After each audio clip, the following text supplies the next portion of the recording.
start talking to you. Yeah, you know what it And is. This is Unwrap, baby.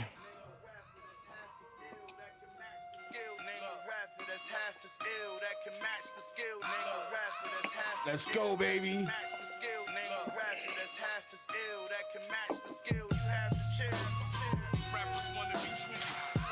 Yeah. You know what it is. This is Unwrap, baby. Uh-oh. The other special guest just done popped in. Let's go, baby. What up? Yo. yours. You know what it is, What baby. up, This is son? Unwrap, my nigga. What's up? I just lost y'all. Hold up. Where you at, yours truly? What's good? Hold on, we got to get in the vibe right now. You know what I'm talking about? Got to get in that vibe, baby. You know what I'm saying? This is Unwrap, baby. We back at it like crack addicts. We got a special edition tonight. We gonna call this the Coors Light version, baby. The whole motherfucking Colorado shit. We about to blow you motherfuckers out the water. You heard it. Come on.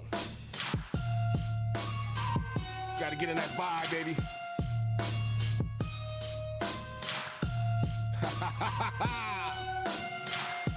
Come on.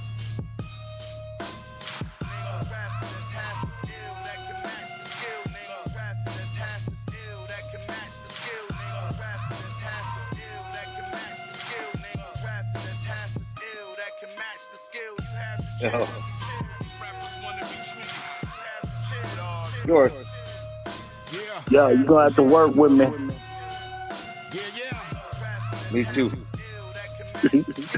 To be a rough one. Come on, man. This is like the first 5 minutes. You gotta get in that vibe, baby. You Stupid. gotta get ready, baby. George got us.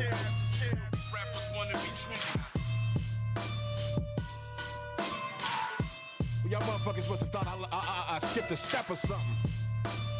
Hell no. Keep that shit 1,000 wow, baby.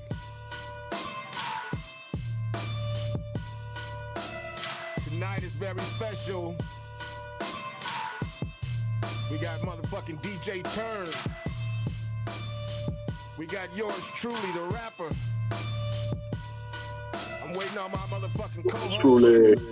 She said she gonna hop in a hot second. We just getting warmed up. You know how we do. All right. We'll let this ride one more again. Aha.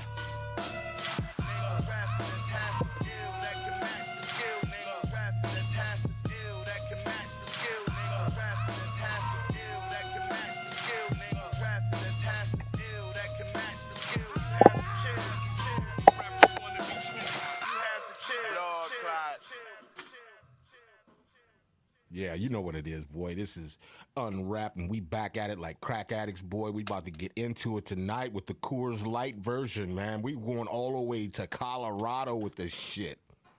But we got more Coors shit to Light be telling you, version. though, because it ain't just Colorado that's in the building, boy. I'm telling you right now, we got a whole lot of shit to unwrap tonight. My co-host ain't with me right now. She's going through some shit, but she gonna pop in just a hot ass minute. We ain't gonna wait on it right now. I'm gonna give some introductions right quick. You know me already. It's Heat Detector, nigga. I ain't tripping. Some of y'all know me as Fat Rat. Some of y'all here in Chicago definitely know me as Heat Detector. And right now, we got my man DJ Turn in the motherfucking building. DJ What's extraordinaire, up, Pete? producer, What up, what up, what up, what known this up? It's man for a light. long time. You know what I'm I don't even saying? drink That's beer. what I'm saying. And then right next to him, we They're got tripping over there. yours truly, the rapper. You know what I'm saying? I've been knowing this cat Yours. for a long time too. The verbal assassin. The boy got bars for real. Okay? You know what it is, boy. They coming to us live right now from Colorado. And we're gonna talk about all that. Hopefully my co-hosts get up in here in a minute and we can make all this shit happen.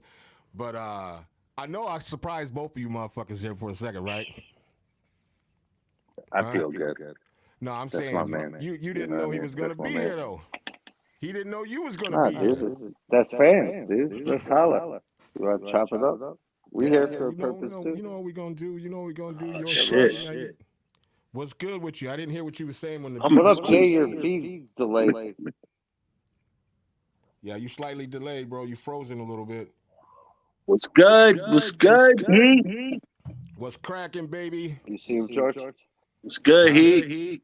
Yo, I'm experiencing some technical difficulties over here. Can y'all hear me? Yeah, we can definitely hear you. Can you We hear can us? hear you. You're echoey. Yeah, you ain't echoing on my end. Sound Hey, great on my end. can y'all hear me? I'm experiencing some technical difficulties. Well, then log out, log back in. Yeah. You wasn't expecting yours truly, though. Be honest. That was pretty cool, George. I won't lie. Yeah, I planned it. I like George too, man. He's got style and grace, so we're down for this. We're gonna get into all that, man. Hopefully he can get back on. I'm still waiting on my co-host, man. She said give her 10 minutes. It's been like 10 of them. But we're gonna go ahead and get into it. Why don't you tell everybody where you're from right now? Where you broadcasting live right now from?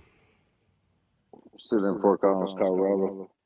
Oh yeah, how long you been residing in that area? That's is Colorado considered 24, the 25 years. 25 years. Nah. So you from there now? That's Yeah, what they got tell a me. partialship. I've been in Chicago now for about 16, 17 years maybe. That's how long you've been there, right? Yeah. And that's what motherfuckers tell me now. It's your city. You live here now. You're from Chicago now. OG stuff. Yeah, my kids are definitely they were born in Colorado, but they're definitely Chicago kids because they grew up here. Yeah, good time at age. Yeah, You know what I'm saying? to move and They experience wildin'. culture. Daughter graduating. Her prom send off is tomorrow. All kind of shit going on, but I had to make time for this. You know what I mean? This is, hopefully yours truly gets back in the building. So what you been? Yeah, up maybe to, it'll be all right. What you been up to, man? Working, man. What has DJ Turn been doing on the DJ side, on hip hop side? Just running through joints right now. I mean, what you want right now? I'm listening to a lot of UFO feeds. Hey man, you're not here to interview me. I'm here to interview you.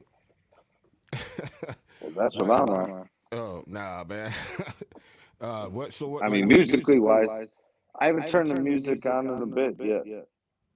I got computers all jammed up. I got to spend some money to expand.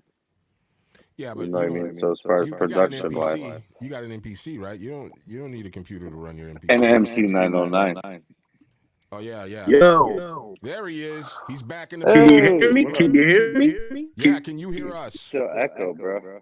Yeah, I'm experiencing some technical difficulties. My bad. Oh, you're all good. You got headphones? It'd be better if you had headphones. Put some headphones on, bro. Yes. Let me figure that out real quick. I'm gonna get back on you. All right. Sorry. No, it's all good. It's all good. No worries, man. No worries. We gonna get through it tonight for sure. We're gonna make it through. We're gonna make it through. Yeah, we're gonna make it through, man. No worries. Just get it figured out. So you've been so you got beats on deck? You got any artists you working with or anything like that? Nah, man, just cooling, really. I mean, there's always beats on deck, but as far as late production, just chilling. I'm just waiting for me personally, George. I need my computers to get right. Right. And then I could, everybody's on the digital format. You could just beat tracks out on the machines. Right, that's true. You transfer easier, get it, together. Yeah. It'll be better. So that's where I'm after myself personally. Right. I still buy mad sample joints, everything like that. I'm still fiending like that all the time. But as far as the production, I'm on halt until I can spend a little bit of money. Right.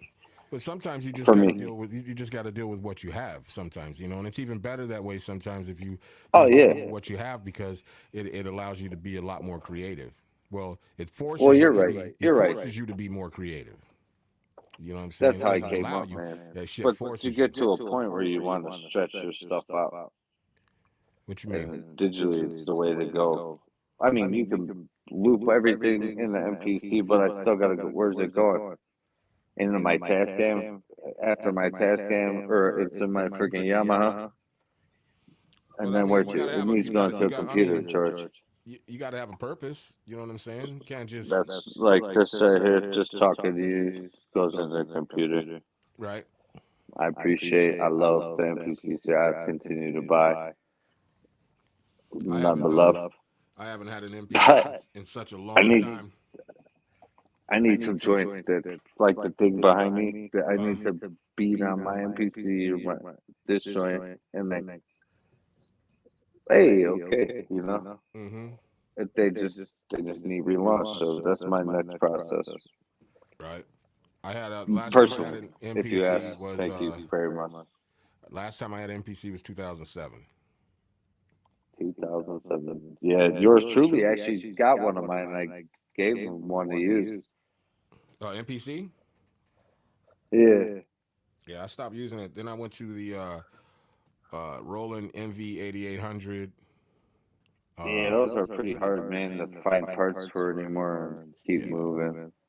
Well, Roland Discontinued. they discontinued them. So Yeah. then I've been with Native Instruments ever since like 2010. So I've been Still on PC. I think the next purchase I get is gonna be your 2000 XL or 2500. I had an And MPC still Touch. like gold digital format. I had an MPC Touch, got rid of it, but I just got Yeah, this. I don't know, man. I've seen those. I just got this The bad joint boy. that what's that one? The 808? No sir. What is that thing? It's the brand new 606? No sir. This is the Roland Can't MK2. read. MK2. Yes Or sir. is that like the Boss beatbox machine? No sir, enhanced? boy. No sir. Not even close. Not Fucking even with you, close. fool. You used to be talking shit. They put this shit up What's against that? the Looks like A2? what? Algebra caliber? This shit is this shit just came out. Just came out. That's my daughter's calculator, first calculator. Yeah, right. Okay. Look. I love you, George. This My motherfucker right man, here. stop This it. motherfucker right here, in all this little crumped up space, can do Fisher Price, 100 my times first more than what that Timberlands. Remember MPC that? can do. 100 times It doesn't more. matter, dude. Teach us own, man. No, I've I'm known just you saying. forever. I'm We just love saying. It's music. not. I'm Best saying it's thing. not a calculator, sir. It is So not what a is it? calculator. I just fucking. Not a calculator, sir. You stupid dude. I'm just playing with you. Mm-hmm. Can you talk about it now, or are you just gonna No, revel I'm in good. that? I'm good to go. What do you mean? Shit, this is Tell me unwrapped. about what's it doing? What's it doing? What do you mean? What is it doing? What is that machine doing, George? Where we're from, what is that thing doing? Talk to me. What the fuck? Did you just flip the script and try to interview me now, motherfucker? We're talking beat machines. We talking heavy bikes, sir. Heavy bikes. You say beat machines, and that just tells me already, man, you still got some growth. Not a beat machine, bro. Not a beat machine. Check your calendar, bro. Yeah. Hear me? Yeah, we can hear you, bro. I'm gonna try this shit again. You hear me? Right. All right. Yeah, All we right. can hear you. Can you hear us? Yes, beautiful. Yes, perfect. All right. Now we at it. Thank God, because this dude's over here trying to flip the script on me, man. He's trying to turn into the host right now. Oh shit! He trying to hijack. He trying to. Always miss the good shit. Always miss the good shit, bro. Bro, get some headphones on, son. Nigga called I my do goddamn, got headphones on. my rolling a goddamn. You're still echoing heavy. Called my Maybe rolling turn a your motherfucker. volume down a bit. Called my shit. I know George having self. I love you, George. There she is. I love you, bro. NASHVINO. Hello. All right. So since you missed everything, I'm gonna play the intro beat just for you one time because I made this for you today. For like 2 seconds, bro. This is killing me. Come on, and this guy's over here trying to flip the script and be the goddamn host of the show right now. Should have never gave that nigga money. Hi. Name a rapper that's half as ill that can match the skill. Name a rapper that's half as ill that can match the skill. Name a rapper that's half as ill that can match the skill. Name a rapper that's half as ill that can match the skill. You have to chill. These rappers wanna be trendy. You have to chill, dog.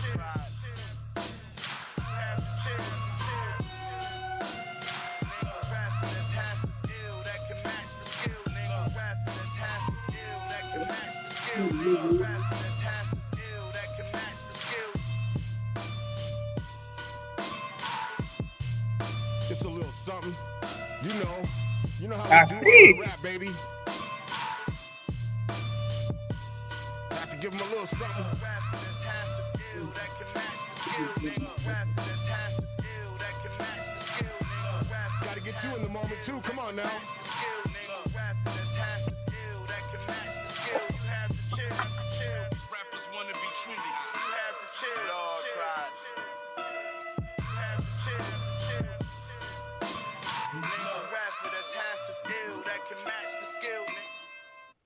All right. So now that we in business, now that we are finally in business, I got to introduce my girl, NASHVINO, the godmother, the hip hop concierge, the goddamn hip hop lady of rage, the goddamn co-host of the motherfucking century, NASHVINO. I am here. Peace, Nas. Yeah. We just waiting on my other guy, yours truly. He can't seem to get his technical shit together today. Damn. He been popping in and out. But we gonna go ahead and oblige him every time he pops in and out. But anyways, let's get back to the show. And as we always do, and I already told you this, Mr. D. Oh, by the way, NASHVINO, this is DJ Turn from Colorado. Hello. You little Heard a lot about He a little mastermind out there. Thank you very much. You know what I'm saying? That's why you're over trying to flip the script and try to be the goddamn host over in this motherfucker. I'm just talking to you, talking to me, bro. What you trying to do? You see, this motherfucker. So, how long have you been making music, sir? What the fuck are you doing, man? He showed me the new calculator. I wanted to check it. Calculator. This guy. You know damn well. See why you want to start the show talking shit? See, okay, so let's start off right now. We've been starting the show. We're gonna Nas start it off just jumped with in. get it What's off up, your Nas? chest. It's all the love now. We're gonna start it with get it off your chest. Mr. DJ Turn, is there anything you would like to get off your chest this evening? Man, I'm super blessed and peaceful to be peaceful. I got nothing to get off my chest, really. And that's on everything. Oh, okay. Word I up. hope we can spread more peace. Oh, That's throughout all communities, every color, gender, everything. Like, fools need to get right for us. all right. I hear that. Well, Maybe I guess that would be that's a off my low-key chest. getting it off your chest. I mean, wanting people to... That's killing me the most right now. I hear that. Yeah. That's the only way some it's real going to talk work right for there. us. So So that is a That's version on of the getting whole. it off your chest because, dealing with the way people are acting nowadays is kind of hard, man. And it's, you just want everybody to get along and everybody to feel safe. And, especially out here in Chicago. And you At already least know a this. medial, Yeah. It's you tough. know. I understand we got our boundaries you don't cross. That's all cool. The bounce to run, but just the senseless. That's Mhm. the senseless violence is what's killing us as people. I think in the whole. Word up. All right. Off my I'll mind applaud now. that shit. That's real shit. I salute that. That's definitely. You don't feel the same way? Yeah, we all feel the same I way. do. Most definitely. You hope so. We have talks about That's this what kind of it's stuff gonna all the hold. time. We have discussions and talks about this kind of stuff all the time. Trust and believe me. NASHVINO. Good, man. I was going to say the same thing. We had like 3 murders in our neighborhood today. Damn. Then you got children, so that's got to be more than nerve wracking. Yep. And then earlier today there was a high-speed chase like right in front of the building. It's like where you at, Nas? I'm right outside of Oak Park on the west side. Really? Yeah. Still the same. Nah, it's this city has gotten really in the shithole, really in the very bottom of the devil's fucking anus. This place has got bad. And Real priorities are pop. Yeah, nobody gives Know a that. fuck. No, Right down the especially street, after they're filming a pandemic. movie right now. Sony Pictures. Wow, Know probably that. getting all the best footage you're ever gonna get. Right. It's crazy. It's wild. It is. That just I can't even begin to. Well, I can explain it. So we had 2 years really that the whole city was shut down, basically. And now that they've lifted all these Yeah, you guys mandates, had the armed militia there, huh? yeah, we've had the National Guard here, all that Well, shit. National Guard militia. I'm sorry. But but that doesn't seem to deter anybody from any goddamn thing. Nah. And since now they've lifted the mask mandate and everybody's outside, it is a fucking shit show. It's literally a shit show. You got to be like this when you're driving. You stop at a light, you got to look in your rear because you never know what. It's always the fuck been that way, bro. Nah, bro. I've been here for like 17 years, bro. Trust I me. don't know, man. It's a hell. Understandable. I lived out growing here. up there. I lived out here in '85 too, bro. I lived out here in '85 too. Trust me. I'm just saying. I know Chicago, bro. This is not new to me. You know what I mean? And it's not our argument right now. Are we discussing what? No, we're just discussing. I'm just telling you, this shit's not new. And if had pretty much the same. If you want to look at it. No, well, you can probably look at it that way, but if you check stats, bro, if you want to go that way. Yeah, on and off. I've been too. Being here, George, it's serious, dude. Summers get hot, stuff happens. It ain't even hot out here yet. What you mean? I was one of them kids. It ain't even hot out here yet. That's what worries everybody the most. As soon as this fucking heat starts going up, because they already not giving a fuck right now. And we talking about mass murders downtown in the Gold Coast. The other day they were shooting somewhere and they didn't hit each other. It was two SUVs, but they just shot out a bunch of condo windows downtown. All kids? No, these were like grown ass men. The day before it was kids. Yeah, this city has gotten to a degree. Did you see the guy that they're looking for that was live on I think it was Fox? They were downtown or something, and the motherfucker walked by the camera lady and pulled the pistol out and pointed it at the camera. Hell no! Live in the morning. In the morning. They looking for his goofy ass. Nigga, didn't I'm you in know Colorado. Live television? Yeah. Probably, huh? They looking for his ass. It's gotten so bad that even my wife wants a gun. She never wanted a gun. Yeah, I don't know, man. Aren't they still illegal I'm not against them. City limits? What, guns? If you got license. I'd say 90% of these motherfuckers don't have license. No, I want to carry that shit weapon style right here on the side in the Danny Glover holster. Yeah, she said the Danny Glover holster. Bear spray, nice. The Danny Glover. Blast him out with a cloud. School gun catching all kind of sweat and shit from your armpits. Those are the ones that shoot the best. By the time you pull it out, that motherfucker got sweat rust. As long as that bitch fire, I'm straight. I heard that. Shit, I had my little get it off my chest, but shit, I'm gonna stay on this, man, because I think this is a more important topic. My shit wasn't nothing. My shit was about motherfuckers inviting themselves to the party when they're like, "Oh, I heard y'all was having a party. I'm gonna slide on you." And it's like, no, you didn't hear. You did. It wasn't like somebody walked up to you on the streets and was like, "Hey, man, did you hear George and them were having a party?" No, nigga, it was on Facebook. If you didn't get an invite, you're probably not invited. Right. You ain't get specific. But even back in the day, dude, our DJs are like a Puerto Rican Day festival off division or something. It'd be back out, a little joint. Next thing you know, it'll be all swole up. Killers everywhere, you know. Yeah. It's the same thing. I think just the younger generation's got more freaking, I don't know, man, hate or something. Nah, they don't I'm understand. old, dude. I don't know. They don't The understand mental health thing. That's just after me. It's all a video game to them. They don't know. They don't know We're until they're allowed sitting in front that. of a judge. They don't know until they're sitting and then they're crying. They want to pass out. Yeah. Right?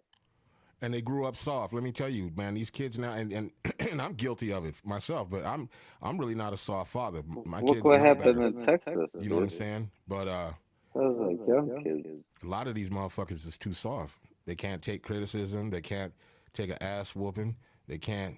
In essence, they're not really soft. If they're coming back like the worst way. They're too fucking self-aware. Too self-aware. You know, that's you hurt my feelings. Nope. You almost got to be aware everywhere you go now. Don't call me no matter he. what I'm a state you're he, from. her, she, say this, that, and the other. That too. I can't. That too. That whole community. If you're gay, you're gay. All right. People are if you're people. bi, you're bi. All Right. right. I don't care.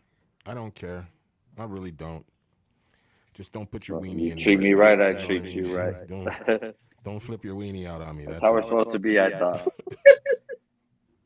Hello. That's cool. Don't slap it on me. We'll be good. Right. Keep that shit in your pants, bro. We'll be straight.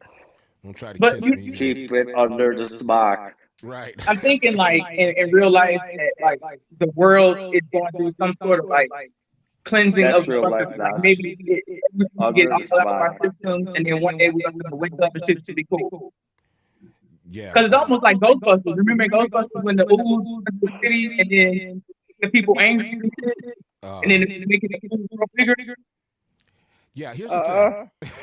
I don't know, but I can tell you this: when we do wake up, my ass is gonna be long gone. Man. So you know, because that's probably I believe that there's some type of cleansing going on. You know what I mean? Because you know, motherfuckers are gonna be wiping themselves out. You'd hope you know so. I mean? And then Ignorance not to mention the running government deep here. and whatever the fuck else is going on.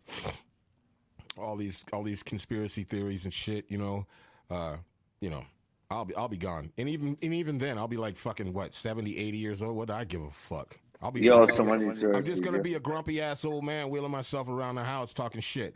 So I told you, motherfucker. Yeah, I told you, motherfucker. That's what I'm gonna be. I told you. And somebody will be in the background like, does he ever shut the fuck up? Like, nah. That's Robot. That's Paul. You thought he was pissed in 2022. His ass is fucking out of here, and it's what 2030. His ass is out of here. We can't get him to shut up at all. And we tried pushing him down the stairs. That's a tough old man. I don't know what year he grew up in, man. They must have beat the kids half to death. Oh yeah, they did. That's terrible. Oh, it made us tough. So when we broke a leg or broke a finger or sprang our wrist or anything like that, it was like, shut your ass up. You're good. Go back outside and play. Like for real. Before I beat your ass. Old school Like I tussle. slid halfway down the block on my knees. Talking about trail of Rub some blood. tussle out of it. I cried for 14 seconds, got up, and I was right back at it. Right. Right? Didn't have no choice. That's why our grandfathers and great grandfathers are, and still a lot of them old dudes are super fucking tough. They come from a very, very tough era. You know, the life expectancy of a man that was married was like 56 or some shit. Yeah, and we're not too far removed from our great grandparents being slaves. Mm-hmm. So they had no room for boo-boos and timeouts and shit. None of that. Life was fucking real. Life was fucked up. Motherfuckers was eating fucking boiled potatoes and fucking moldy bread. And that shit was yeah. I mess with the bread, bro. But nowadays, you know, it's I want McDonald's and you're not cooking, or you know. Try to stay away from all that. Oh, we stay away from it as much as possible. You know, we hippied up out here, bro. Yeah, I know. But newsflash, you know, DJ Turn is from Chicago. I would eat pizza puffs, freaking chocolate shakes, freaking local joints with the Euros sprinkled on it, and then some fat pizzas. Look at he high as hell. He's just daydreaming right steak. now. that shit sounds sexy as hell. What you just said. I'm telling you, I'm trying to do it sooner than later, and most definitely. Yeah, I come in and out, George. You know that. I get mine on. No doubt. I know where I'm from. Okay, hey man, ain't My family holds it down still. How often do you still get homesick? For the food and nightlife more than anything. Well, you don't want the nightlife out here, bro. Hell no. You don't want the nightlife. The clubs get I'm a shut house up. music kid, so. House clubs, fucking hip hop clubs, fucking R&B clubs, fucking rock and roll shows. It don't. The fucking grocery matter. store. The grocery store. Fucking. It's getting crazy. I don't see any of parking that. lot. It don't fucking matter. It don't fucking matter. That is just That is just the fact of the state. That's what I that we miss, live though. in. I miss the nightlife, dude. For me Well, personally, the guess city, what? you know, Guess like what? the If way you- it if you was runs out and here- operates. Even when I come down there, we run. No, bro. I promise you. That and the food. The food, yeah. I could cook here. But I'm just saying, The food, though, bro. you don't want to hit the nightlife out here. And don't get me wrong, I love You're Chicago. just back there not too long ago. Right before 2020, so. You couldn't have been out here that long ago. Yeah, right before 2020 we came out for Paddy's Day. The kids normally would do that yearly Paddy's Day or come out in September. Which Cool, parade do you guys go to? Both. Oh, okay. The one in Evergreen. Northside parade is out of control now. Everything's out of control. It's like the Southside. Where the fuck is yours truly at? He left us. This dude need to get back on. It's all right, dude. It's So, nice to meet you, Nash. You as well. Thanks for your time. So while we're waiting on him, tell us about when you were here. What was your favorite club to come to? Like, what's your thing? Like just instinctive remarks, like Red Dog used to pop. Oh my God, that used to be my shit when I was like Remember Red Dog? 23. Remember Red Dog? Or Subterraneous, Sub T, and still popping. Sub T is still popping. Yeah, my little cousin. That's before, during, and after, dude. Sub T is still popping. That's where we were. Man, Red Dog. Sub T's, tons of shows. Yeah. All And kinds the of shit. freaking, what was the joint right off Division?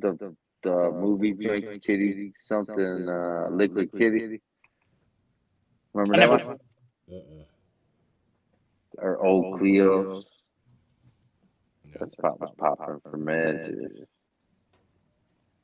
Okay. Those are mine. I was like house music kid, underground kid, Well, hip hop. You know.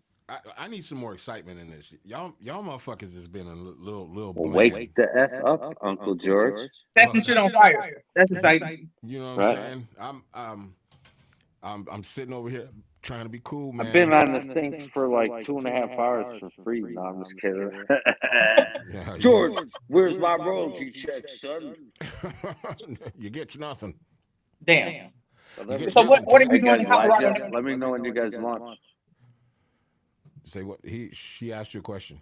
What are you doing in Colorado Oh, now? I'm sorry. No. Actually, being my partner just opened a company. Okay. Masonry, stonework, There he is. custom high-end stonework. There he is. And, There he is. There he we gonna is. try this again. Yeah. Right. Yeah. Yours truly. This is my Who co-host up knows? there, NASHVINO, the godmother. This is Hello. yours truly, the rapper. He's out in Colorado too, but himself Hello. also is from Chicago. Glad to have you. And these Thank two you. guys know each other. Corners. I met Yes, we these do. guys Yeah, that's my man. back in the day. I want to say very And we still early fam, huh? 2000s. Yours. Say what? Indeed. Like, Yeah. I don't know. I just seen this fool like. It had to be around like 2004. No, I met you before that, bro. My ass was in and out of jail, so. I'm guessing probably around 2004, 2003. Because that's when I came out to Colorado. It had to be when I first met you because you was still talking Chicago. You wasn't talking nothing about Colorado. Yeah. You know what I'm saying? Yeah, we were off riddle. And Yeah. so that would be around the same time you met Turn, right? Yes, sir. How did you guys meet? Yep. We lived in the same hood.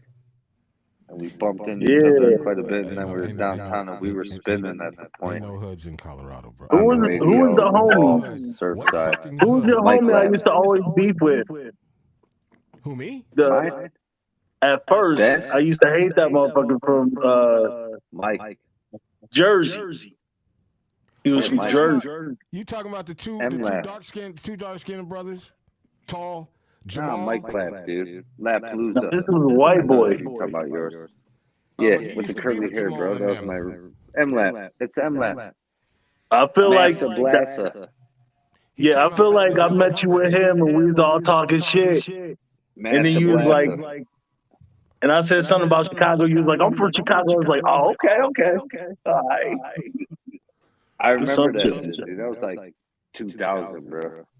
Early's when So you bad dropped. shit. So by the way, NASHVINO, Yes. I had them both on here, but I didn't let them know they was gonna You got see here each in other. 03, Jay? You know what I'm saying? Oh. So I was hoping you was Miss gonna you, be on fam. here What up? earlier.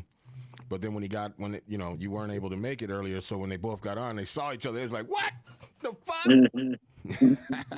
I don't. When's the last time you He's guys saw playing each with other? people's emotions. When's the last time you guys We saw each hung other? out 420 for the that hip hop, that hip hop joint we went to. Or was Was it that Jay? 420? No, Yeah, with because the we saw Wu-Tang Red MF. Wednesdays. We No, I did. saw That you shit was Wu-Tang ill. Wednesdays when you came out. Yeah, when we came through after Red Rocks and jumped up with you. Oh, yes, that was. Popping. Yes. Popping. All right. Yeah. Well, Yeah, yours George. truly. When's They the last doing time it. you've been out here to the Shy, bro? Man, it's been a minute. It's probably been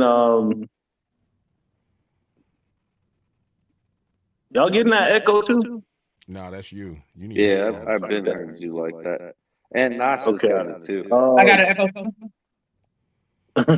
I've been To out. me, you do. Last time I was out there was To you, George? I get zero echo, 2017. zero everything. Everything is coming Maybe turn on their directly into feeds my a bit. headphones. It might help us all. I So, turned mine down, but whatever. I'm good. It's a live and learn. You know what I'm talking about? I'm good. I have zero echo. You guys are gonna have to excuse me for 1 second. I use the washroom. Yeah. So you said it's been a Yeah, I was minute out there in 2017. Oh, okay. That was the last time. Yeah, it's been a minute. Yeah, you gotta come out here, man. Let me fuck with you for a minute. You know what I'm saying? No homo. Pause. All that good shit. But let you take back some motherfucking fire with you. Yeah, I need to make that happen, man. Fucking light a fire under my ass and shit, man. That needs to happen. Yeah, I need to get back in the game. I need to brush some dust off the mic. It's been a minute, you know? Yeah, man. You gotta let them know you ain't. You know what I'm saying? You ain't went nowhere. You know what I mean? Because these kids nowadays they don't understand rap. You got to get them. They don't understand bars. I was just gonna say you got to get them back to the bars. You know, it's hard. It's hard nowadays. The culture ain't about bars no more, though. You know, like what you mean? You see my hoodie? That's Griselda, yeah. Bro. I mean, well, yeah, Griselda. They rapping. They rapping. The bars, man. Benny is killing shit right now, man. Benny the Butcher is killing motherfuckers right now. Shout out to He is Benny the just Butcher. destroying shit right now. NASHVINO, she thinking about dusting off her microphone too. I don't know. I'm trying to convince her to dust that microphone off and get busy. She got bars. Yeah. So I've heard. Can you guys hear me okay? Yeah, we can hear you just fine. Okay. I just make sure. Am I echoing to you? Out there going now? What was that? Sorry, guys. You're good. Uh-oh. He froze up again. No, he said. What did you say, bro? No, I was asking him what's he out there doing now? Oh, just real life grind shit. You know, working. It's been a minute. I mean, I'm still doing a little bit of music stuff, but I've been more on the I play drums, guitar, and bass. I've been more on the drums lately. Trying to work on this reggae project.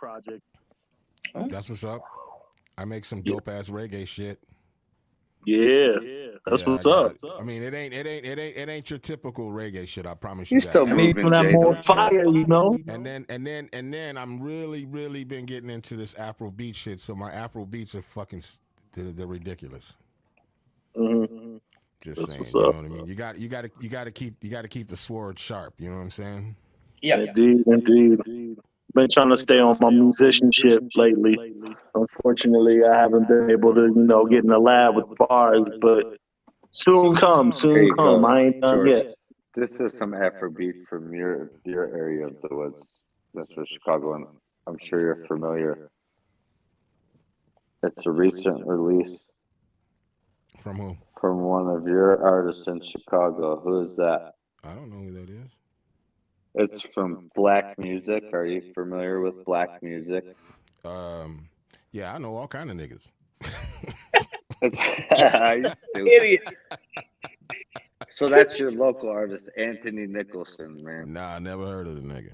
Nah, I'm So gonna be honest with you. shut I up. I really don't listen to a whole lot of radio. I know you was and trying to break everything. my balls. Nah, but no, I'm not. I'm telling you the truth. still I got don't really love listen to a for lot our of radio city, and man. everything. I don't really pay attention to what's going on, what's happening, because it just ain't enough happening out there for me right now. You know, besides Griselda or whatever. You know what I mean?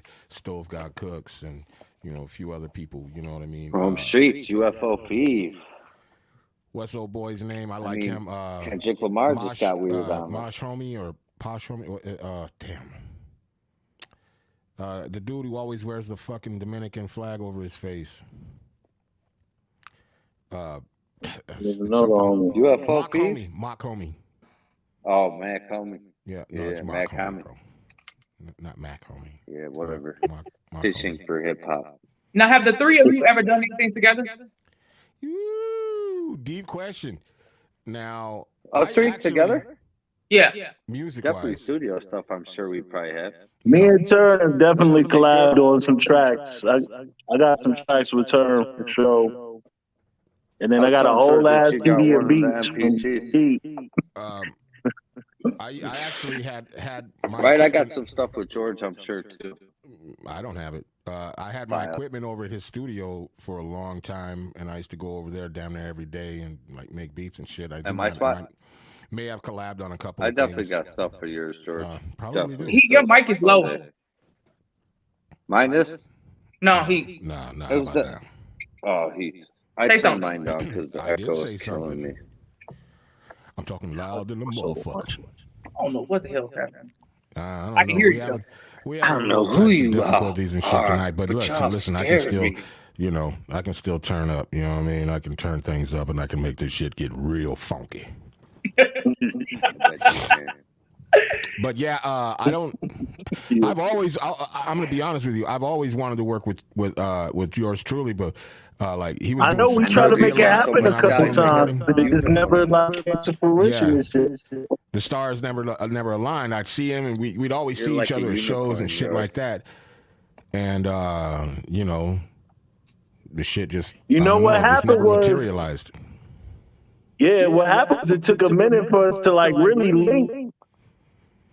And cause I didn't even know you was making heat like that. What you mean? And then man, fucking I with was at every Turn. goddamn hip hop show. I know everybody. No, I I knew know. everybody in that fucking city. I know, but you remember back in the day, you was on your shit. You was on your New York shit. Yeah. Well, of course. I just moved out there from New York. What do you mean? What do you want from me? Yeah, and I was on my Chicago shit, so we was like, Don't forget where you're from. Nah, it's all good. So I mean, it was all love, but then I do remember I started to try to fuck with you when I realized what you was doing, and then like right around that time that's like right when you bounced. Yeah. Should be happening like that.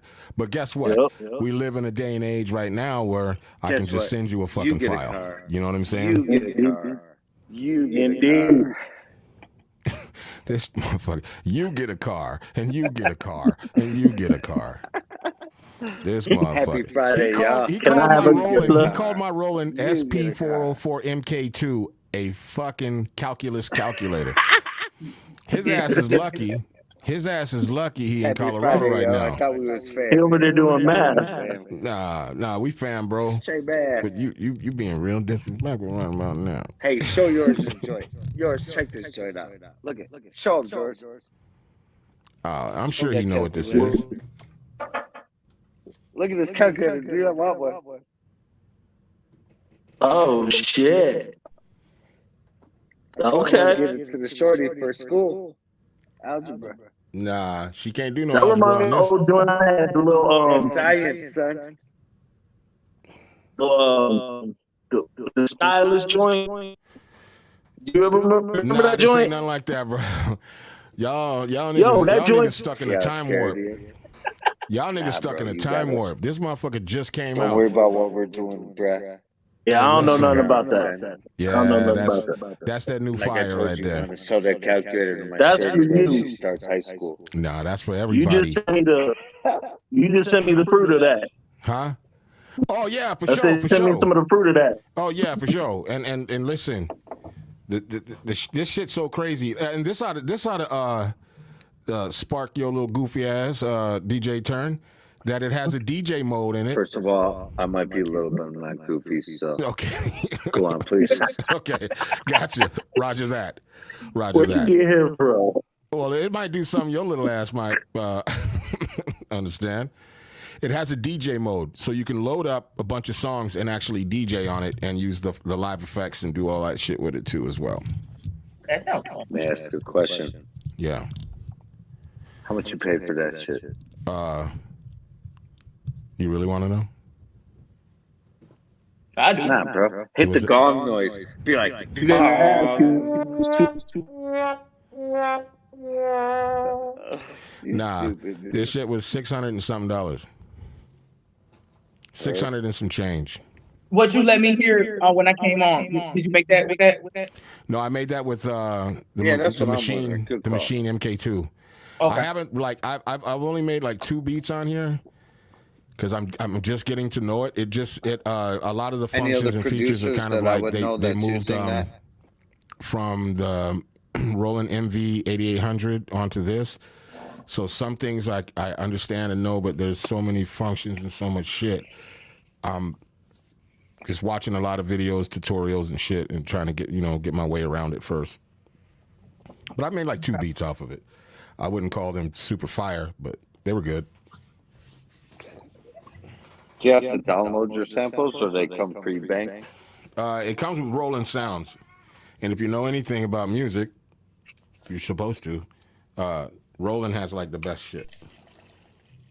So it comes with like all the Roland drums and bass lines and shit like that. It comes preloaded. It has built-in memory, 16 gigs plus. 16 gigs? Shit I was talking about was Can you hear me? Yeah. Yeah. We're waiting for you to get to the point. Hello. Yeah, we're waiting for you to get to the point. It was by Roland. It was like this little. It was about the same size as that machine. No, Yeah, I know but what it you're had a talking about. It had a stylus. pen and a stylus. My mom bought me one of them when I was in the halfway house. Yeah, Nah, I bro, had one the of those in 404s, Colorado, dude. made by Roland, and it had a little You know- stylus. It was battery operated. The 404s, bro, they still run. Them samples that came out of that joint still is some of the dopest synths I've heard to this day. Oh, The yeah. conductor, bro, runs off those joints. Come Yeah, on, the man. conductor, Mad Lib, but Y'all know not what it is. they. Is that the joint you got? Is this a different joint from that? It's the new one. I just told you it just came out. It's the new word. one. It's the SP404 come on, man. MK2. And it's mad I got the different than old the other Roland ones. joint. This joint, dude. The Roland old MC909. Yeah, that's dope. Old But that's one. the let me see it again. That's a That's recorder. the ain't it? old one. Let, That's the one that the RZA did the first album with. let me okay, let me see it, bro. The Roland MC909, bro. Yeah, I know what it is. I had one of those. I had one of Where's those when it I at? left Colorado. Where's that? I sold it when I got here.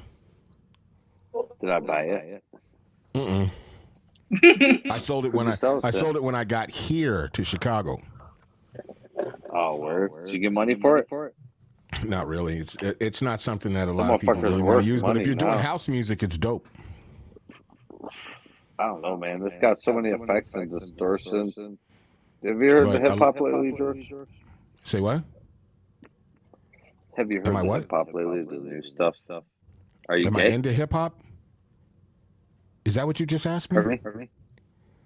Did you just I said, ask have me you am I heard into any hip hop? New hip hop. Because you're acting like a little What the different, buddy. fuck are you If I could talking just about? be honest with you. Bro, I can what watch the it fuck? all day. All day. Tell this I boy. just played Tell this a boy beat where that you're I from. made earlier, and he asked me, "Am I into hip hop?" I made that beat right before the show. He don't like hip hop. I know, man. That's good for like 6-8 bars, and you gotta switch that shit up, man. You can't kill us with that.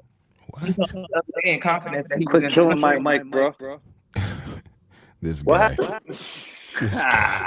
This fucking guy. This guy. He's He trying me right now. I'm trying to be cool. Normally I just be all over the place. I be letting motherfuckers have it, and I'm trying to be cool because I love you, motherfuckers. I'm trying to be cool. You know he's special. Yeah, that nigga special as fuck. God damn. God damn. Maybe this is supposed to be a whole melanated fucking interview, and you know what I'm saying? No cream in the coffee, man, goddamn it, because that shit was getting a little fucking weird. You know, his ass is high and drunk, and I'm here, and I'm here. Listen, we talking about Chicago right now, and he talking about Chicago ain't shit, nigga. You live in Fort Collins. Ain't nothing going on there. He didn't say Chicago ain't shit. Nah, he talking about, yeah, it's still the same as it was last time, bruh. Like, when's the last time he was here? Because this shit is crazy. Beyond crazy. Motherfuckers literally have lost their goddamn minds out here. And he's they have always had their minds lost. No, any big city, you're going to find all of that shit. Any big city. It's the reason I don't come out to that bitch, man. Every time I get a phone call, it ain't nothing I want to hear. Exactly. Right. It ain't nothing I want to hear. Right. So that's, that's what keeps me out the shy, unfortunately. I love the shy every time I go home, but the drama, I'll be happy to leave. And you know what's crazy? Is that when I be going out of town and I go to a small town and shit, I'll be happy to get back to Chicago. I'll be happy as fuck. I think we're all like that. I'll be like, fuck. That was stressful. The fucking thing now is being out here for so long. Like, I'm pushing 20. Yeah, 20 years? So, yeah, it'll be 20 next year. Oh, wow. How do you feel like it affects you creatively? Oh, well, I'm going to let him answer that because I can tell you what the fuck it did to me. Creatively, I would say actually it probably like inspired me a little more in like to go different places as far as like where in the shy my content and shit I used to rap in the shy was more narrow, Okay. And then understandable. When I came out here, it was just like different. So it wasn't you didn't have to rap about all the hard shit and all that kind of shit. So it's like right. I got more into storytelling and shit like that when I came out here. Word. Okay. I can understand that. Shit. From my point of view, when I was out there, as far as beat making was concerned, it stifled the fuck out of me. Because there wasn't a lot to draw from. You know what I'm saying? Yeah. And everybody at that time was on some real hippie, tree-hugging hip-hop, and I wasn't never privy to that shit. So I'd be looking at them motherfuckers like, what the fuck are they rapping about? What the fuck? You know what I mean? You felt disconnected? 100%. And there was only a few people that I connected with that understood, like, literally, like, what I was doing or what my mind state was. You know what I mean? But they only listened to certain shit. They didn't even fuck with anything out of Colorado. Okay. Or they weren't from there. You know what I'm saying? Now, when you connect with artists out there, and you would like let them hear shit that you made when you in Chicago, what you gravitate that all? Hey, this is not gonna work. Who are you talking to? You. When I was in Colorado? Yeah. Oh shit. You don't even know how many motherfuckers I turned down. That were probably they were really decent MCs and everything and all that, but I'm kind of a talker. And I would always mercy. Huh? I said me being one of them at first. Yeah, facts. And I like to talk to motherfuckers first. Yeah. I like to know what they about No, first. I just remembered. No, I remember because Sorry, left. we ain't really like we saw each other. We was cool, but we didn't really fuck with each other. But then I think one time it was like you heard me spitting, and you was like, "Oh, okay." No, you were like a bouncer at every. This nigga was a bouncer at every goddamn club. I don't know how he did it in one night, but he was the bouncer at every fucking club. You walk into a club and he's right there. He's in my like, blood, man. I have 15 I just saw jobs. you over down the street. He's like, It's a Trinidad in my blood, man. 15 jobs, man. You gotta turn the music off while we're talking. Did Turner just put that man in a full-fledged DJ set? Yeah. I'm gonna mute his ass. Yo, I'm here. Yo, you got to turn the. Yeah, you can't do that. You can't have a fucking DJ set. My phone blocked out, bro. Mm. I was trying to get right again. But yeah, I had to talk to answer your question, Naj. I had to talk to motherfuckers because I remember I saw this one kid at a show. He was rapping and shit. I was like, damn, that kid's kind of dope. I said, come through my crib. I got a studio or whatever, and let's chop it up. And he came over and everything was cool. Played a couple beats. Talked about like, what you trying to do or whatever. And this motherfucker said, what did he call himself? I forget what he called himself.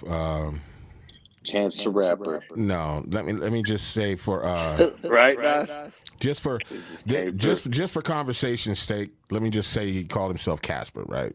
Or Vic. And he was like, yeah, man, when I'm on stage, Casper is Casper, you know? When I'm off stage, I'm John, because that's me, man. I'm a real dude. But on stage, I'm Casper. And if Casper wants to suck a dick, then Casper's going to suck a dick. If Casper wants to... I was like, whoa. Has Casper ever sucked a dick? Hey. Casper might be. I don't think this is something I want to fucking deal with. You know what I mean? Like... Nothing against him. I'm just saying, like, okay, I get you're a character on stage, but if you're gonna take your character to those lengths and those extents, yeah, I'm good. Thanks, but no thanks. You know what I'm saying? If Casper wants to fucking, I was like, no, I don't. Casper wants to play the way I do not. Hey, now that's doing it for the culture for real. Yeah, I guess take one for the team. No. But yeah, I wasn't. Nah, I mean. I'm literally in that town. There wasn't anybody that I didn't know that was doing music. Okay. And for college, you mean? Yeah, and yeah, man. I got into. First of all, I don't think I can't even remember when the last time I paid to go to a show. I don't pay to go to shows. I just don't. Yeah, I think I've said that before on the show, but in Colorado, I knew everybody that ran every venue. Well, in Fort Collins. So yeah, I mean, Scoot's still here. What happened to yours? Yours truly? I don't know. He popped out. He'll probably pop back in. I got about a minute, man, and I'm dipping too. How long's your show go till? We probably got another 30 minutes. Yeah. Really? You guys about an hour and 30? Not to get off the subject, but because, since we're all on the call, I really want to go to Colorado with Pierre, like, probably in a year or something. We should do something. We're going. Yeah, that's too soon. June, yeah, for sure. But if you smoke weed now, Colorado is getting there where California's at. It doesn't even matter. Mushrooms, whatever. Yeah, I can definitely hear salivate and shit. Yeah. Well, it's too. I'll tell you, it's a totally different vibe. I mean, there are parts even of Colorado, you know what I'm saying, I don't have a problem with, you know what I mean? Even, George, even the city's slow. The homeless joints are popping off, though, man. They next level out here, man. It's like legal to have camp cities. Yeah. So we have blocks of just tents, running. That shit really in the shot. Everybody's kind of a weird nice. Okay. You know what I'm saying? Yeah, these motherfuckers in the tents, though, is killers, so... I'm just saying this is different. That police department, that police department ain't trying to hear none of that shit, boy. They will arrest your ass for verbal assault, which is a felony, by the way. What? This guy is something different. George, I love you with all my heart. I love you too, bro. You are Chicagoan. I'm a Colorado. You can say they out here. So you can say, if you fuck ain't you, out here, you I'll ain't fuck doing it. you Like up. I ain't out The there. guy can I call ain't the doing police it, and so. you will get arrested for verbal assault, which is Well, a and class it's a 1 felony. felony. Not Class downtown. They 1. ain't doing it. Not The lowest downtown. felony. Oh, Not shit. downtown. Hey, F is an F. Goddamn it. That's up here, man. They'll do that. That softy, that hippie life. Damn, Downtown I- Georgia ain't.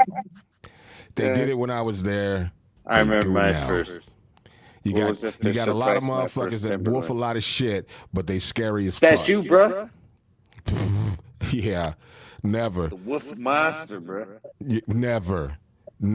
Always and forever, dude. It's all good. I'm Listen, here. You're there. You're even there. when I'm Ross, here. well, Ross You're had a big. hip hop I'm store. small. There's a guy named You're Ross. small. DJ, I'm what big. is Ross DJ name? Multi-mix. Yeah, that's right, Multi-Mix. You He gonna used get to him have a in? hip hop store. I think Yeah, I'd a been bar. in the, I Kid's think done. I'd been He in made the moves. city or the town a couple of weeks, and I hear that there's an open mic. Dude's gonna make a mixtape out of it, whatever, whatever in the fuck, freestyles, all that shit. So I go, and he wants me. First of all, he wants me to sign this non-disclosure fucking contract, which Are you everybody kidding signed but me. I was like, I ain't signing that shit, nigga. You ain't finna put out a mixtape with my shit on it, and I don't get no part of the fucking me? Yeah. He's like, That whatever. You hoodie's don't have to dope, sign too. it. I'll just cut you out of the mix. That's fine with me. Just let me on stage. Whatever. He's an accountant now. And anyways, it came my turn to get on stage. I said my little shit. I get about halfway in my shit, and I had a little pistol I used to carry with me, and I pulled that motherfucker out. I said, pull it out of my back pocket as I rock it. Now, if I was in New York and I did that, the crowd would have went, oh, he meant that shit. He got a pistol too? In Colorado, it was like, stop, don't shoot. Shit, what do you mean? The music went scat. The needle off the groove, boy. Motherfuckers was ducking and trying to get up out that bitch. That's probably Moran Theo too, huh? And I was just standing there, and they cut me off. They kicked me out the goddamn, what.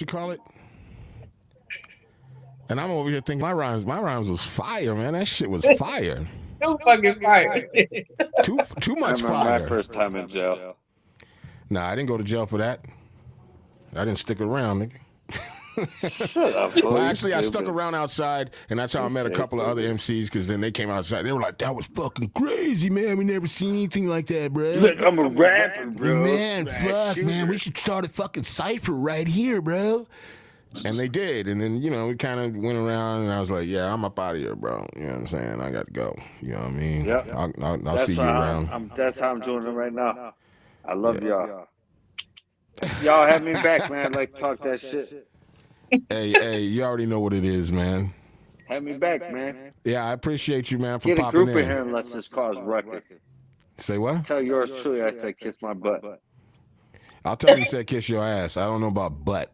See, that's what I'm talking about. You ain't been in Colorado too long. You're supposed to be like, tell that motherfucker I said kiss my ass. You do what you gotta do, bro. All right. I heard you say kiss his nice butt. To see Kiss and meet my you, butt. man. You too. Be cool. All right, bro. Tell Rat to go on with his bad ass. Hi, get out of here too, bro. Trap forever. All right, one. Okay, he's been removed. Listen, he's been there for a long time. But yeah, it was totally a different vibe, a different shit. I got into it with so many people because they were on some weird shit. Like, I didn't understand motherfuckers. You know what I mean? Yeah. I never seen no tree hugging ass motherfuckers that loved hip hop or liked hip hop or thought they were hip hop or or like wannabe thugs. All the motherfuckers I ever ran into in my life was real thugs. So if you said something to me, I took that shit like, okay, now what? You know what I'm saying? Like, what is we doing? You know what I mean? And it didn't work out well for me. It didn't work out well for me. But I knew a lot of people. I knew everybody that was doing hip hop in Colorado, and even in Denver, which is 45 minutes away from Fort Collins, where they're at, which is almost kind of considered a suburb of Denver because it's like literally 45 minutes. You know what I mean? Hour with traffic. You know what I'm saying? So, but even Denver is, I don't know. there's suburbs of Chicago that have more people that live in, you know what I mean? That's not a major city, so. So it's just slow, is what it is. It's slow, but you know, the one thing about Fort Collins that I learned real quick is they have a big university there, Colorado State University, and then right down the street they have Colorado CSU Boulder, or UC Boulder or whatever, UCB or UC. I think it's UC Boulder. Yeah, and people come from all over the fucking United States and go to these colleges. And the funny thing is that you'll meet people that never been to small towns, and so now they get to be the thugs they always wanted to be in the fucking city where they came from. Oh, hell yeah. When they not really thugs. Yeah. You know what I'm saying? But see, a lot of times that shit don't work the way they expect it to. Because there's places like Danville, Illinois, where motherfuckers go when they on the run. Now that's a whole shit show. Right. But out there they can get away with it. Oh, there's yours truly again. He'll probably attest to this. Yo, I was just talking about Colorado and about the two universities, CSU, and what's the other one in Boulder? CU. CU, right? So I was telling her that a lot of people come from out of state, and this is the first time in their life, if they come from a big city, that they've ever been able to be like a real thug. And you got a whole bunch of fake thug-ass niggas that go to college that all of a sudden they get to Colorado and they're sagging, they got cornrows, and you can tell them, a mile away. If when you're from the city, you can tell those niggas a mile away because they doing it kind of right, but something ain't right. You know what I mean? You can just look at him and be like, oh, yeah. It's too This crisp. nigga ain't really gangbanging his whole fucking life. This nigga ain't about that life. This motherfucker ain't really doing it like he portraying. You know what I'm saying? There's definitely a lot of that. And then there's definitely a plethora of white women. Oh, I'm sure. No, you're not understanding. That can't wait. Because there's not a lot of black people, and it's only when school is out, school is in. You know, there's a whole lot of Latinos like me. They're everywhere. There's a lot of Mexicans, not a lot of Puerto Ricans. But when the school is in and the niggas come through, the white girls go crazy. Yeah. They go crazy. If I'm lying, I'm dying, bro. That's about right. That reminds me. Well, obviously I've never been there, but that will put me in the mind of the North Side when I was growing up. I used to call them fat shoes. The white girls with the curly hair, they always wet. They always got fat ass run over shoes. Oh no. The white girls in Colorado are totally like what you would expect. Some hippies, some really Barbie looking motherfuckers, some real preppy motherfuckers are like, I've never been with a black man before, is it true? You know what I mean? No, they'll come out all right and be saying some wild shit. So now, times have changed, so it's like, I don't know. Come on, man, speak true, bro. No, I'm just saying, like it's almost like niggas is becoming like cliche again, sort of, or something. No, don't say niggas is cliche. No, I'm just saying, you know what I mean? Like that would only happen in Colorado, where niggas would be cliche. Like, oh, my boyfriend's black. Oh, bitch, please. I've had like 18 black boyfriends. I got 4 kids by 4 different black men, and so does my sister. Get on board. You know what I'm saying?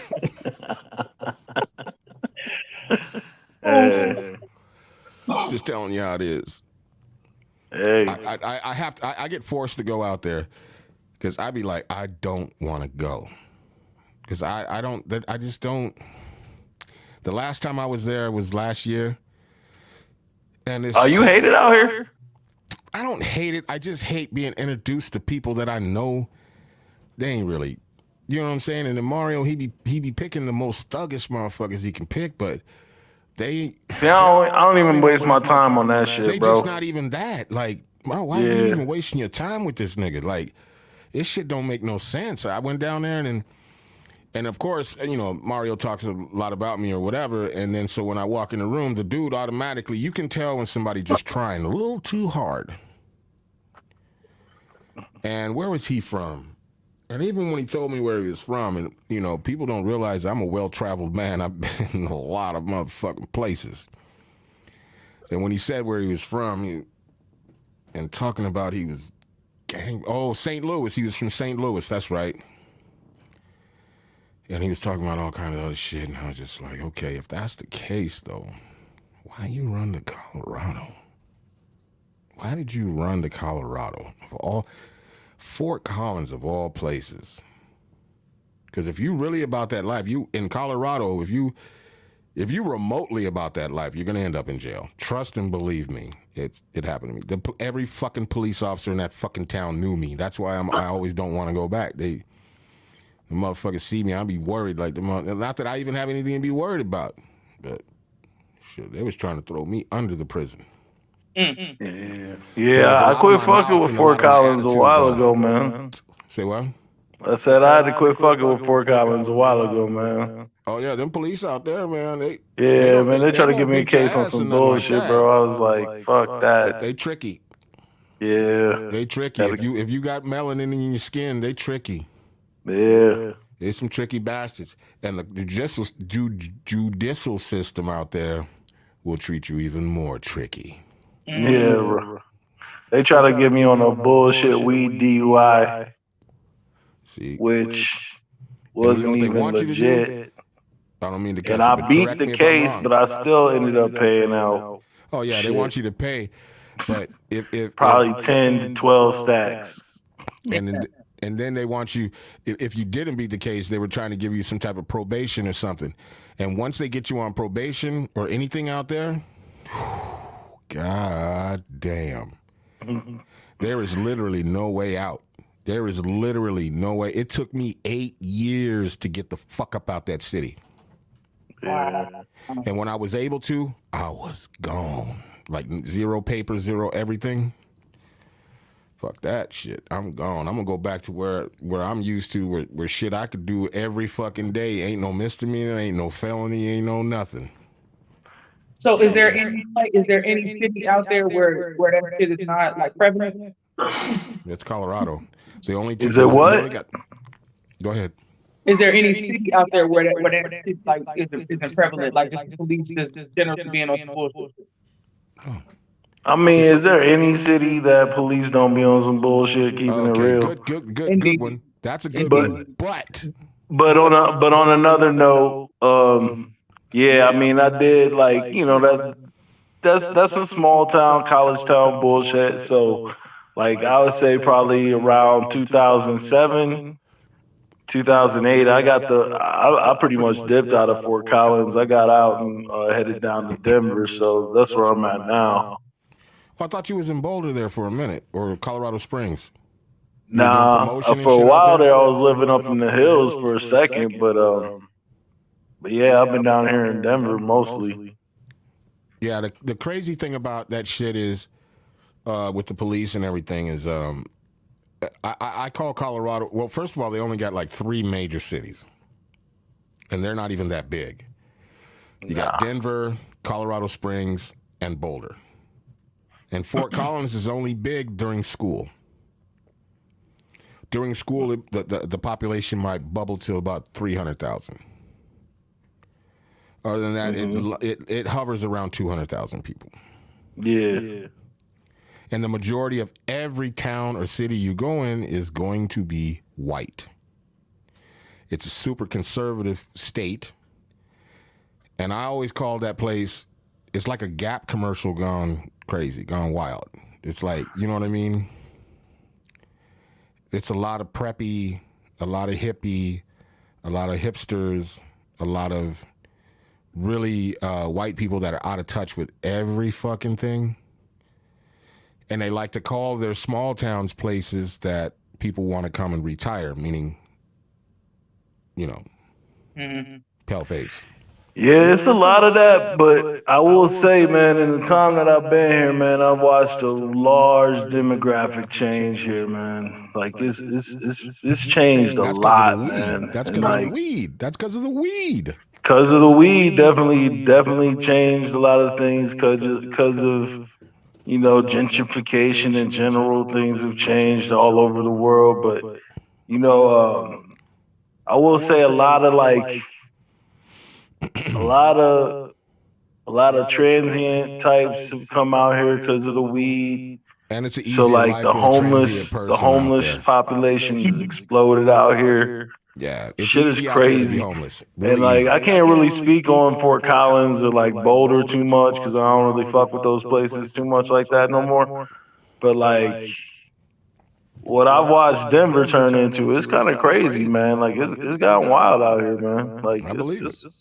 It's kind of gotten crazy. Fucking in the last, I'd say 6-7 years, man. It's fucking wild out here. Huh? Since weed is illegal, how does it work with jobs? Like they don't drug test it. I mean, there's still plenty of jobs that drug test. It's still, even though weed is legal, it's still very conservative minded out here. Actually, even though we were the first to do it, it's still more conservative out here than a lot of other states that did it after us, It's kind of crazy. I wondered if it was, because I know here, it's up to the employer's discretion whether they think to drug test you. A lot of places will just drop you and keep the results and use it against you if they have to, or if they feel like they can.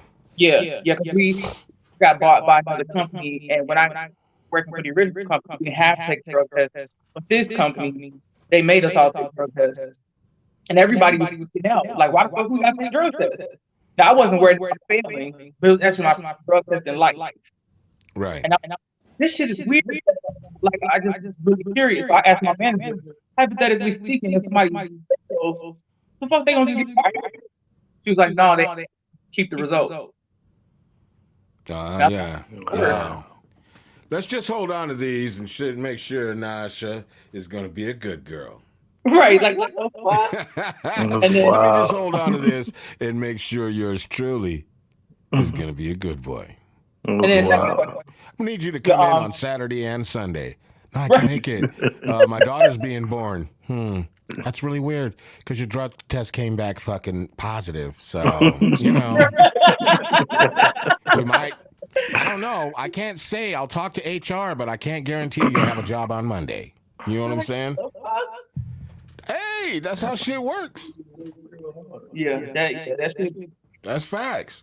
These companies are some other shit for real. But then, once it turns federal, it'll be a different story. Once it's the legislation passes through federal, then it's done because states have a different legal thing that they can juggle. Right. Because federally, it's still illegal. Yeah. So they can fuck with you. Yeah. You know what I'm saying? But once that shit has changed, state by state, they ain't gonna have no choice.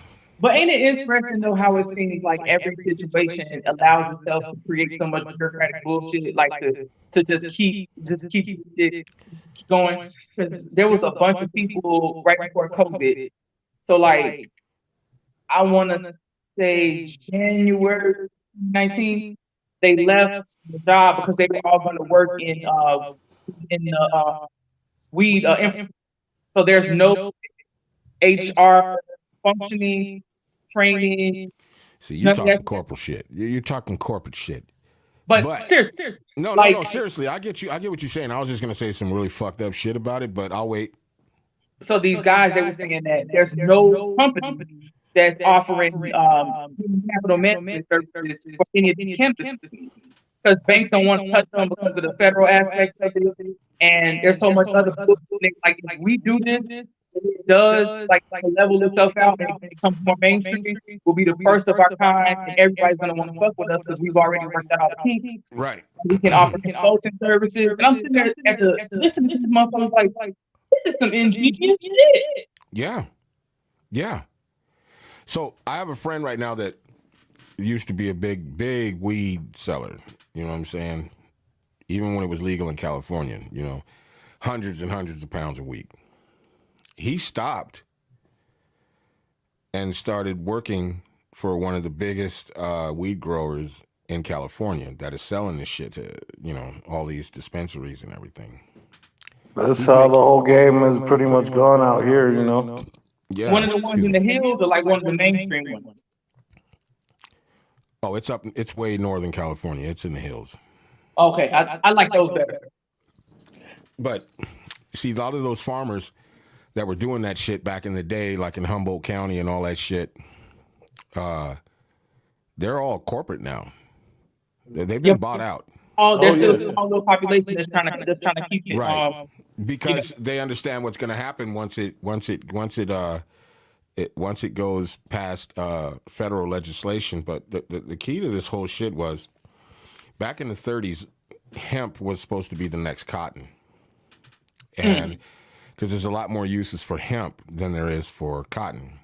You know, making clothes, you can make shit that's almost as strong as carbon fiber. Yeah, there's so many different uses. What'd you say, bro? That's the thing, though. That's the reason why they kept it illegal for so long, though, because there's so many lobbyists against particularly those things, you know. Yeah, but there's also lobbyists no in they the paper hadn't figured a way industry out. against hemp. There's lobbyists in the concrete industry against hemp. The oil industry. A lot of people don't even realize Henry Ford's first car was built on plastics that was all made from hemp.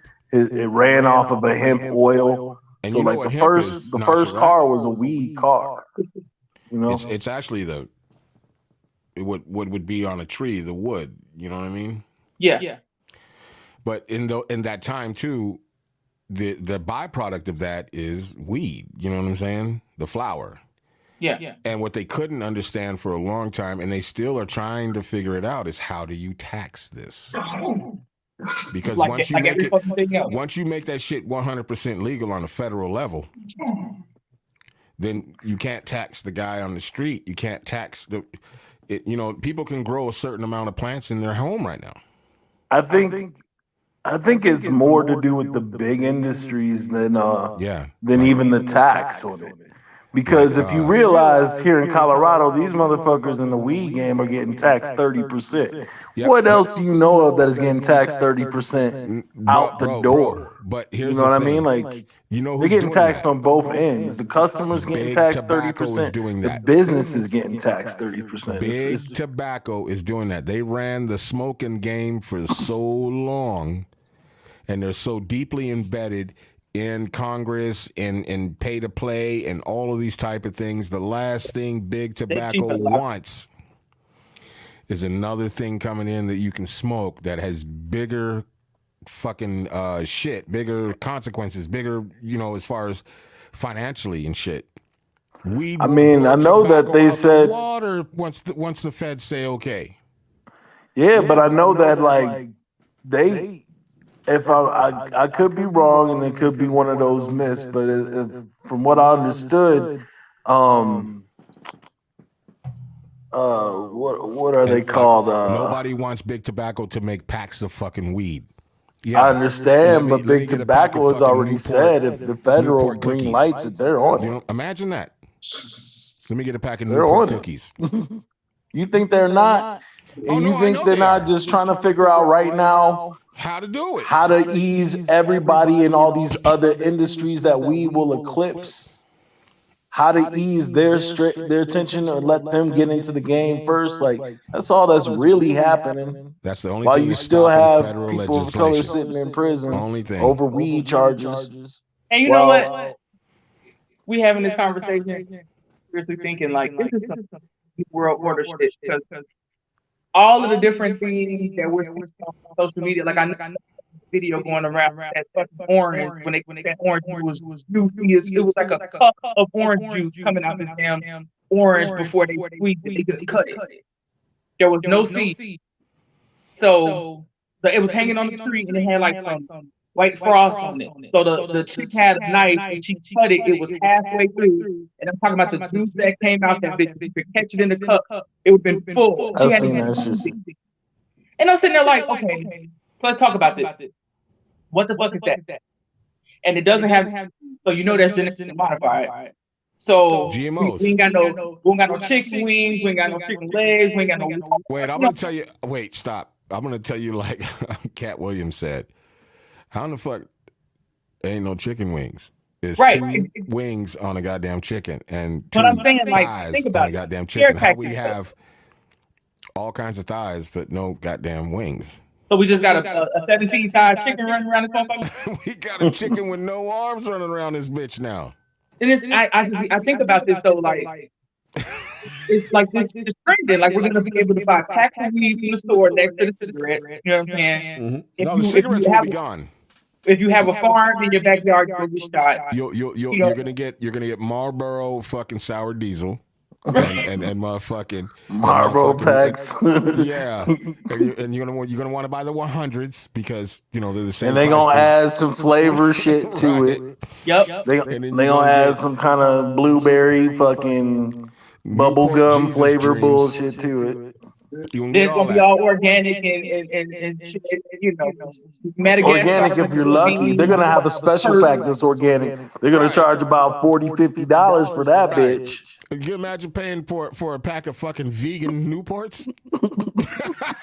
Vegan, gluten free. Hey, I'm sorry, vegan Newport.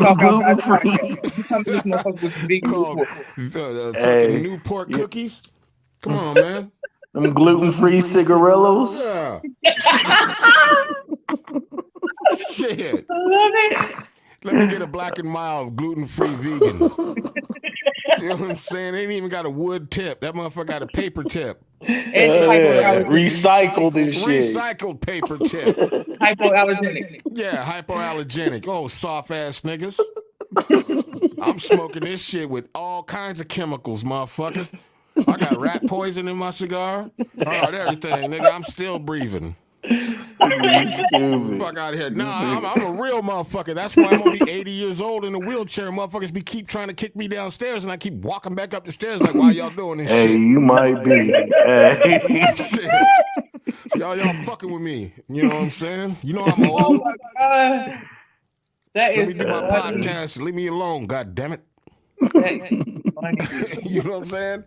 What the fuck? I mean, and it's the same with hip hop. Where in the fuck is this shit going? These goofy niggas, look at young Gunner and Young Thug. These niggas is out here. They online. They telling all they fucking business. They telling all they shit, bro. These niggas is just fucking stupid. Yo, real talk. I ain't even gonna lie. Like these kids, I can't even fuck with them, bro. Like this shit is just the game now is so far from anything I ever knew. Where these niggas out here just chasing clout. When back in the day it was about being on the low. Niggas out here is just chasing clout. They don't give a fuck. They just post it all. You know why? Because everybody wants to be Insta famous.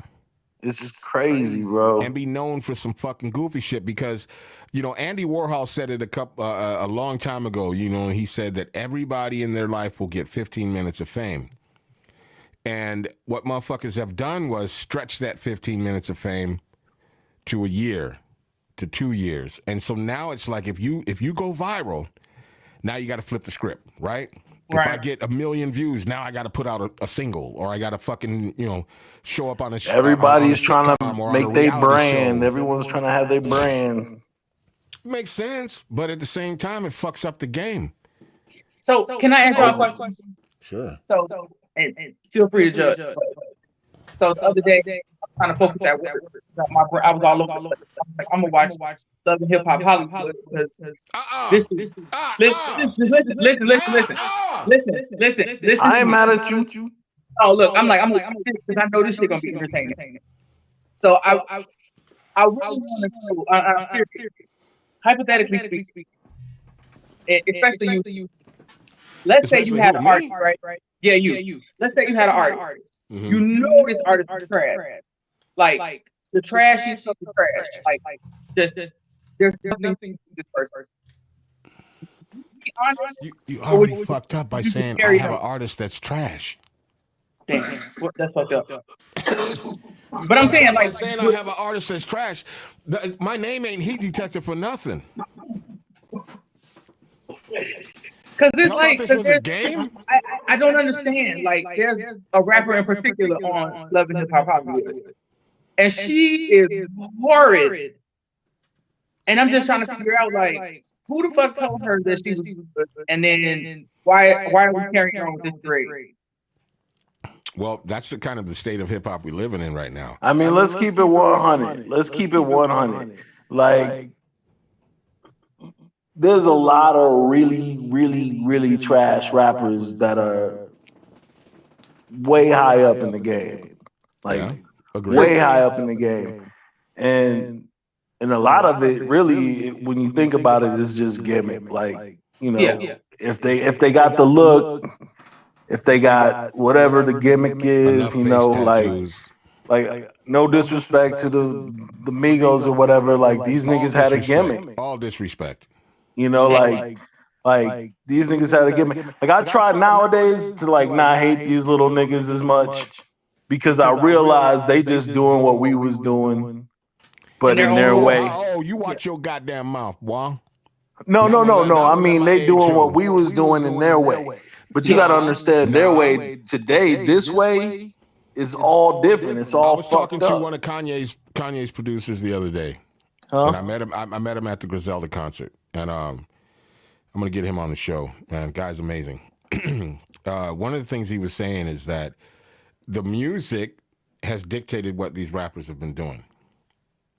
And what happened was we went from being able to learn how to put your hands on equipment and everything to everything being so simple and cut and paste.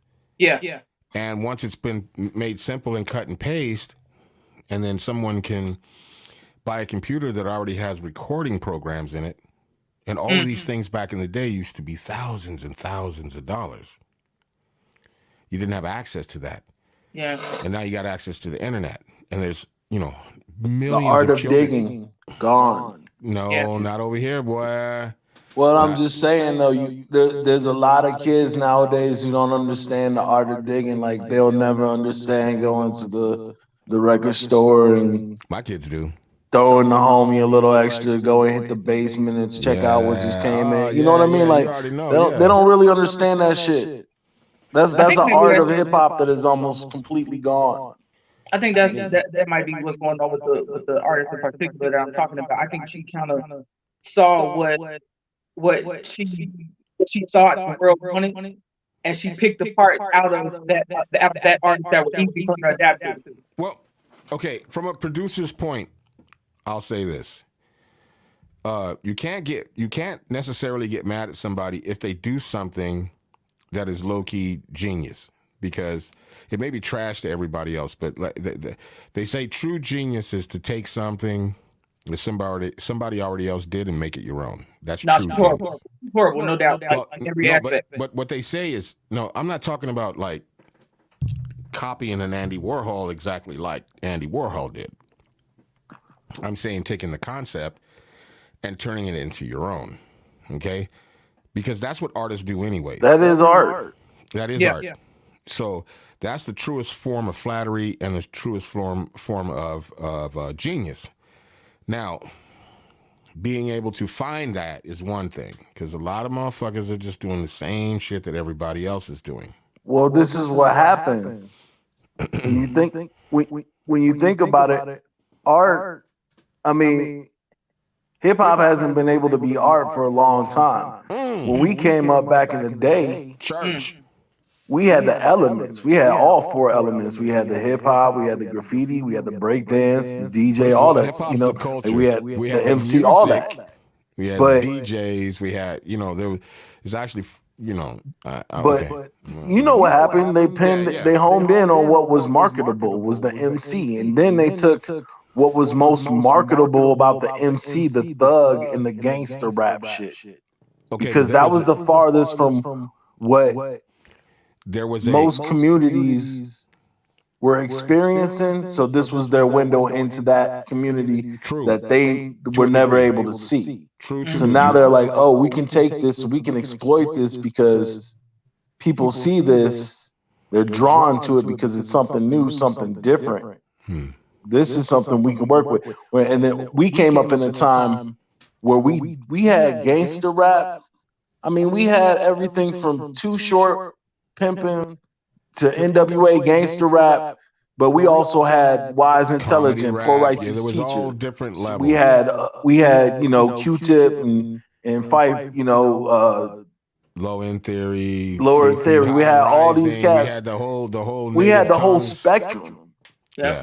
So when you turned on Yo MTV Raps or you turned on, whatever you was watching, the box or whatever, you 1 second you might get gangster, the next second it might be thoughtful, the next second it might be political, the next second it might go back to gangster and then come right back to some R&B type shit. Yeah. And we was able to be rounded. Right. Now they have just homed in on this one element. Okay. And honestly, that one element they've homed in on is one that's beneficial to certain people and unfortunately not so beneficial to us. Yeah. Really, when you break it down. Well, no, if you break it down even more, let me find out where my finger's at. There we go. So I want to point at you. No, but if you break it down even more culturally, because this is something that I wanted to do earlier. I told Jessica, because the only reason I didn't do it as a subject, because Mike Naples was going to be on there, and he's Italian, white, whatever you want to call him. But I didn't want to do it because it was about culture vultures. You know what I'm saying? People stealing the culture.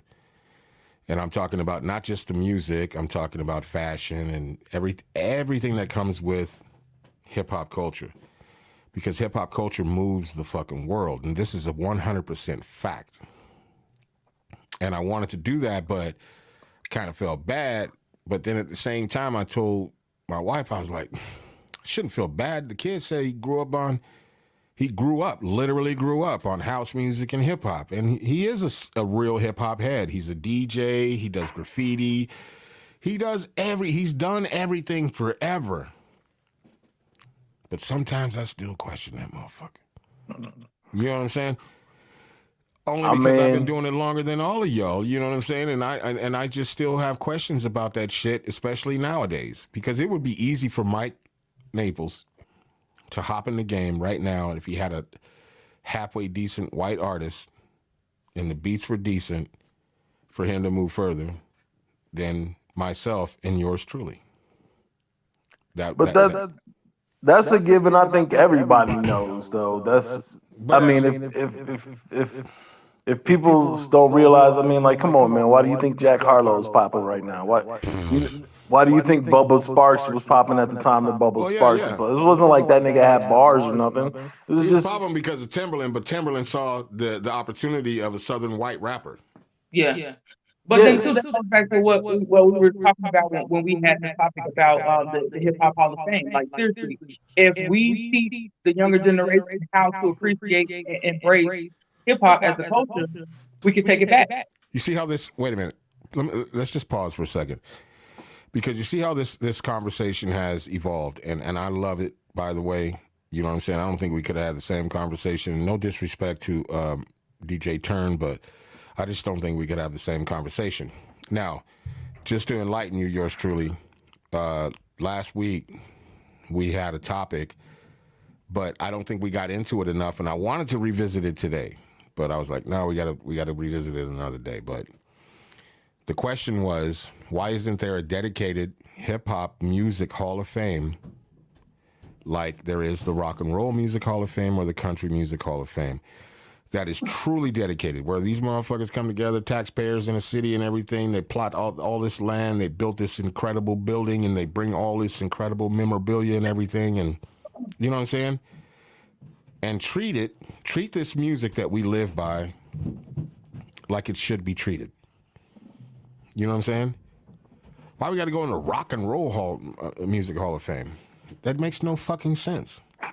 Well, on that note, if you want to look at the bigger picture,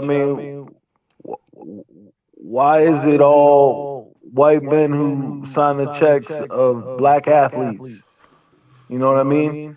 Like, real talk, like, you ever think to yourself, like, why haven't our brothers... They won't let people of melanin into that big boys club yet, because... But here's the thing. Because at a certain point, we have to take the initiative, the responsibility, and we have to take the blame because rock and roll was stolen. When you have blues was stolen. A league jazz was stolen. 80 to 90% African American brothers that are all making millions upon millions of dollars. Why haven't y'all started your own fucking Because league? a motherfucker would rather go buy $200, $300 million worth of chains and cars than make invest. who rich. Yeah. No, but you know, to make who rich. Go ahead. You know, they say on the other side of fear is greatness, but there's people are terrified to take that step. People are terrified of the word no. And listen, let me tell you something. Well, I used to tell this real quick story. I had this Cuban buddy, man. He was a really good friend of mine named Ralph Castro. He ended up being a roommate and shit. He was a DJ, all the shit, whatever. We used to make music together and shit.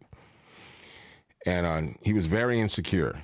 And I used to tell him all the time. I was like, why are you insecure, bro? Only thing a girl can tell you is no. And how many times you've been told no in your entire life? No should be like the biggest fucking who cares in your fucking life. If you've been told no all your life, that should be nothing to you. Then you just move on and you just keep going until somebody says fucking yes. Don't take it personal. Don't, internalize the shit. Just keep it pushing. Yeah, you say no. All right, bet. Next, no. Okay, bet. Next, no. You don't go to bed at night like, why is everybody telling me no? Fuck. Somebody gonna tell you yes. And in life, you've been told no by your parents first, probably 24/7. Can I go outside? No. Can I have ice cream? No. Can I go to McDonald's? No. Fuck. What are you worried about no for? If you're worried about no, if it's a bitch or a job or anything, to me, it's nothing, man. I've been told no all my life. I don't give a fuck. No? Okay. Thank you for your time. Our topic. Motherfucker can't worry about being told no. They can't even ask questions. Oh, wow. That's another. Here's the thing, though. On that tip, I think on the topic at hand a little bit, like, I think for some reason there's this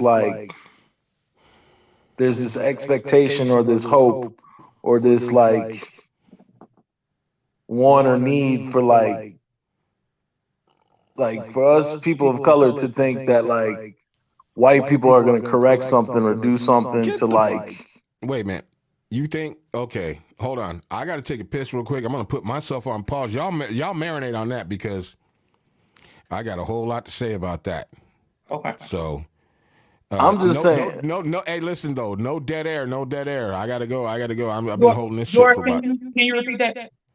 No, I'm just saying. I feel like we sit here and we expect for like white people to like do something for us to like make our situations better, when really like that's never gonna happen. No, that's not what's gonna happen. They're not going to change their position up or make the game any more fair for us or whatever. But like, you know what? The bottom line for us is we've got some people that are fully ready to accept and do, and pull up their pants legs and get out here and walk dogs and make shit happen. And then you got other people who are literally doing what you're doing. They're just sitting there waiting for the white savior. But there's no accountability in the failure of us economically as a people, Exactly. It's like none of this shit is ever going to happen until we have accountability, and then people willing to accept that fucking failure. Okay, we fucked up last year. That we recognize and we identify all the things that we need to work on. We need to put a plan in place to work on those things one by one, chop them shits off, and then you'll start to grow. But it's like you can't just keep sitting there just looking out in the space like, well, one day somebody's going to come and say that's bullshit. And then on the grand I came in at the right time. For us, on the grand scheme of things for us, we can't progress with that. You need that voice to as far as like political representation. You know what I mean? We need to accountability. Yeah, so that's the part that's gonna be hard for us as a people because that's the part that's been the reason why we are in the like Yeah. position that we are in today is because as much as you can say whatever you want to say about the white man, the reality of the situation is the reason why we catch so much hell as a people is because we are not united as a people. Okay, now I got to jump in because I only I don't know what I missed, but I'll go back and just make sure that whatever. But you ever read or heard of the Willie Lynch letters?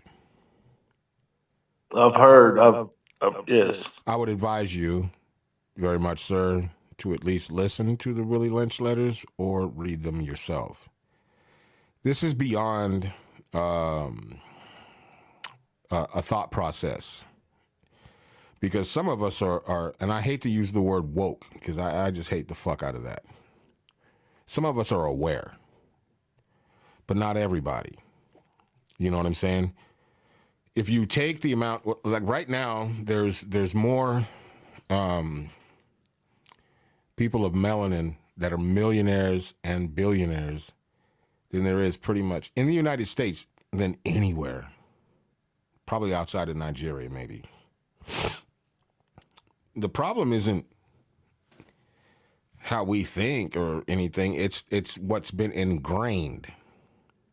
And there are some that have that money and they don't understand. They don't get it. They just don't understand. And they have those that have the money that understand but still just kind of be like, I ain't putting my money on it. Because it would be, you know, how can I say this without sounding... How can you reach every person of melanin, right, to move as one? Because if that happens, just in this country alone, this country would get shut the fuck down and people would really understand what the fuck is going on. Accountability. You can't reach all these niggas in the street. You can't reach all these motherfuckers because they don't really give a fuck. They only give a fuck about if the EBT card is on. That means maybe the EBT is going to get cut off, and then what we do?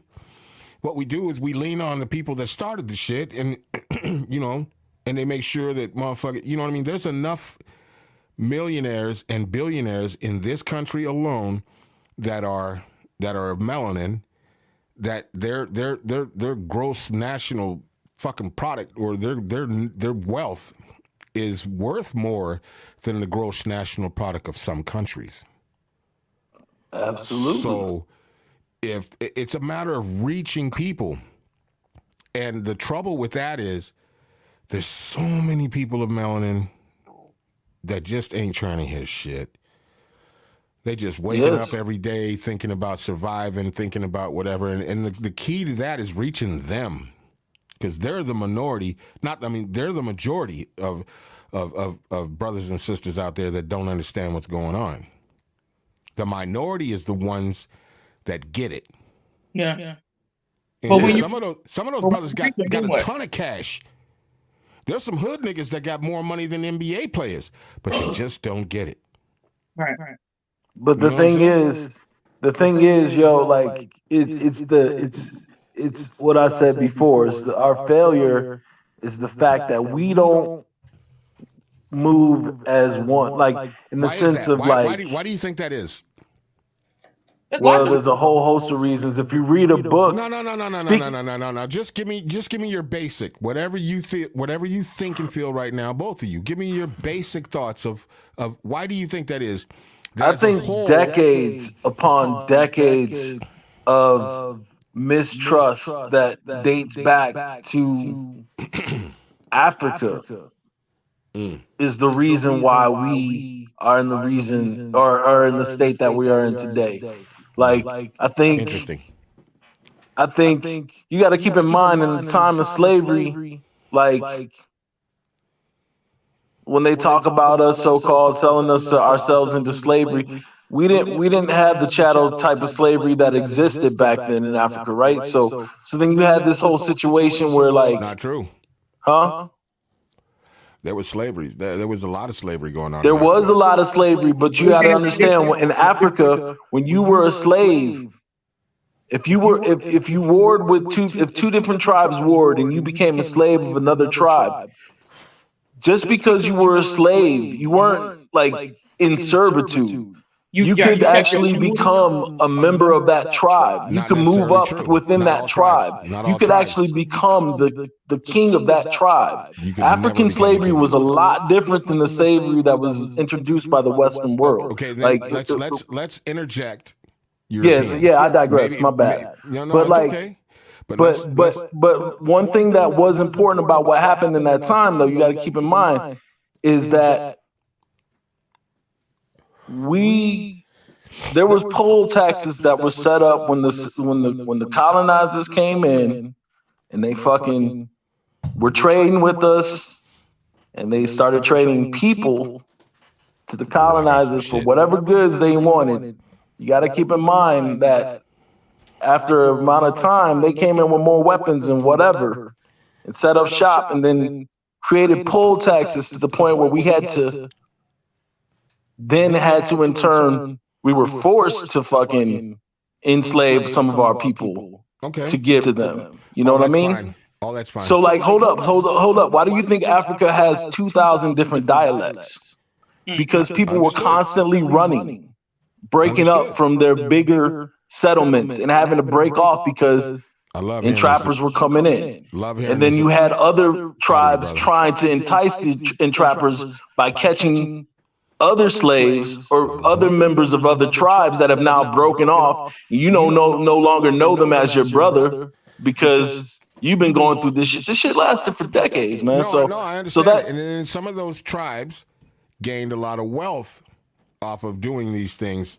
You know, absolutely, gold, whatever. But at the same time, there was bigger plans because there's no continent on the earth that has more wealth as far as what this world needs than Africa. Which was actually going to be the point I was going to come to. Right. Think about it just alone in the sense of Africa united and just made one monetary bank, right? Right. For the whole country. Instantly, you become the richest country in the world. Right. Instantly. Become a superpower. Whatever money you make, whatever your African dollar is now worth the most money of any cash in the world. But at the same time, this is not the case. Think about every African leader who has ever tried to do anything to that sort. Well, the last one was Gaddafi. Well, you know what I mean? There's a whole lot to that, but let's fast forward a little bit because we're talking about no, you're good. And trust me, there are people out there that needed to hear what you said. But you asked us why do we think that we're so divisive or why we can't stop the vote? Like why black people can't act on one accord. Now, so if we're talking about Africa alone, now I am not a professional on this shit, but I fucking do a whole lot of goddamn research. Now, if we're talking about Africa itself, tribes and everything, trading slaves and doing shit for whatever they thought would benefit their tribe or whatever, is a whole different bag of beans to when they get to the United States. Now, but you got to understand. No, I do understand. Trust and believe. Wait a minute, because let me, real quick. You got tribes of people that don't know each other treated, and back then it wasn't like they could fly and be here in a couple hours. This shit took months and months and months, and hundreds of people died. But once they got here, the laws that extended from England or Portugal or whatever were way different once they landed here. Once the slaves landed here, it's a whole different bag of beans. Because the Europeans actually treated the slaves a little bit better than the ones that were here in the United States. Because it's a whole different, it's a new country, this is new laws. That's why they're only treated as like supplies or animals or something, right? Well, who gives a shit about chattel? You don't even have language. Right. Chattel property. We weren't allowed to have language, right? So now, before that, they were able to talk to each other or whatever, if they could understand each other whenever they get past the point of no return. Remember, they even made them change their hair so they couldn't identify their kin. Right. Change everything. Take everything off. But see, that is the essence of the Willie Lynch letters. The Willie Lynch letters are so much prevalent today than they were ever. And it's important, like, you I'm sure you all have heard black men don't cheat, right? How much true to that is there, if you want to say yourself? I mean, if you could take it apart, it's perspective, for sure. Okay. I would say this, as a man of melanin myself, once I realized my brokenness, I'm not doing that. You know what I'm saying? But I got to realize I'm broken first. Yeah. You know what I'm saying? She didn't break me, the woman that I'm with. It's this shit extends further than what I can even fucking fathom sometimes. Yeah. So once you start really understanding shit, then the shit starts making more sense. Like, oh shit, okay. That's accountability. You know what I mean? And that's why, like, even I'm kind of fucking looping around here real quick, but I'm really trying to get down to what happened to the slaves once, people in servitude, once they came to the United States, and that's where the game changed. You know what I mean? It was fucked up, the trip here and everything, but it got 10,000 times worse once landed. You're talking about everything being stripped. Everything. Any little bit that you had on that ship got stripped. Yeah. Anything that you even held on to got stripped. Emotionally, physically, and mentally.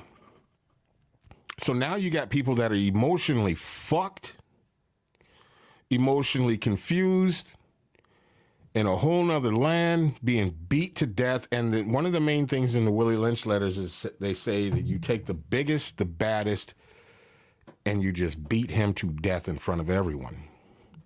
Literally strip him of everything. Take his woman from him, take everything from him.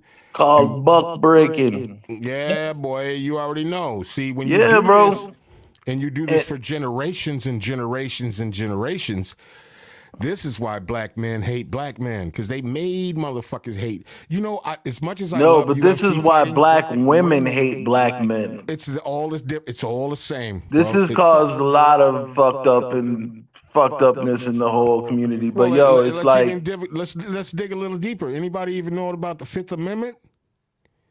See, y'all niggas need to do your homework. The Fifth Amendment is a fucked up motherfucker. The Fifth Amendment, it came around when they abolished slavery. That's when a nigga could get life in prison for not working, for just the most minimal thing. But now, for not going to work, yeah. So guess for what not he's having doing a now? job, whatever state or city, for not having a place to live. He's now working for the state and the city for a penny, if he's even getting paid, and working fucking 18, 19 hours a day. Slaving. Again, this is just slavery again. Okay, but listen, check this out. You guys got to read the.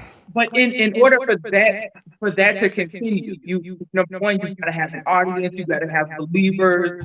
If people stop, take accountability for their situation that they're in right now, identify what needs to be worked on, and move forward, and stop looking for that savior. Because in order for you to break a buck, you have to show somebody how to do that, right?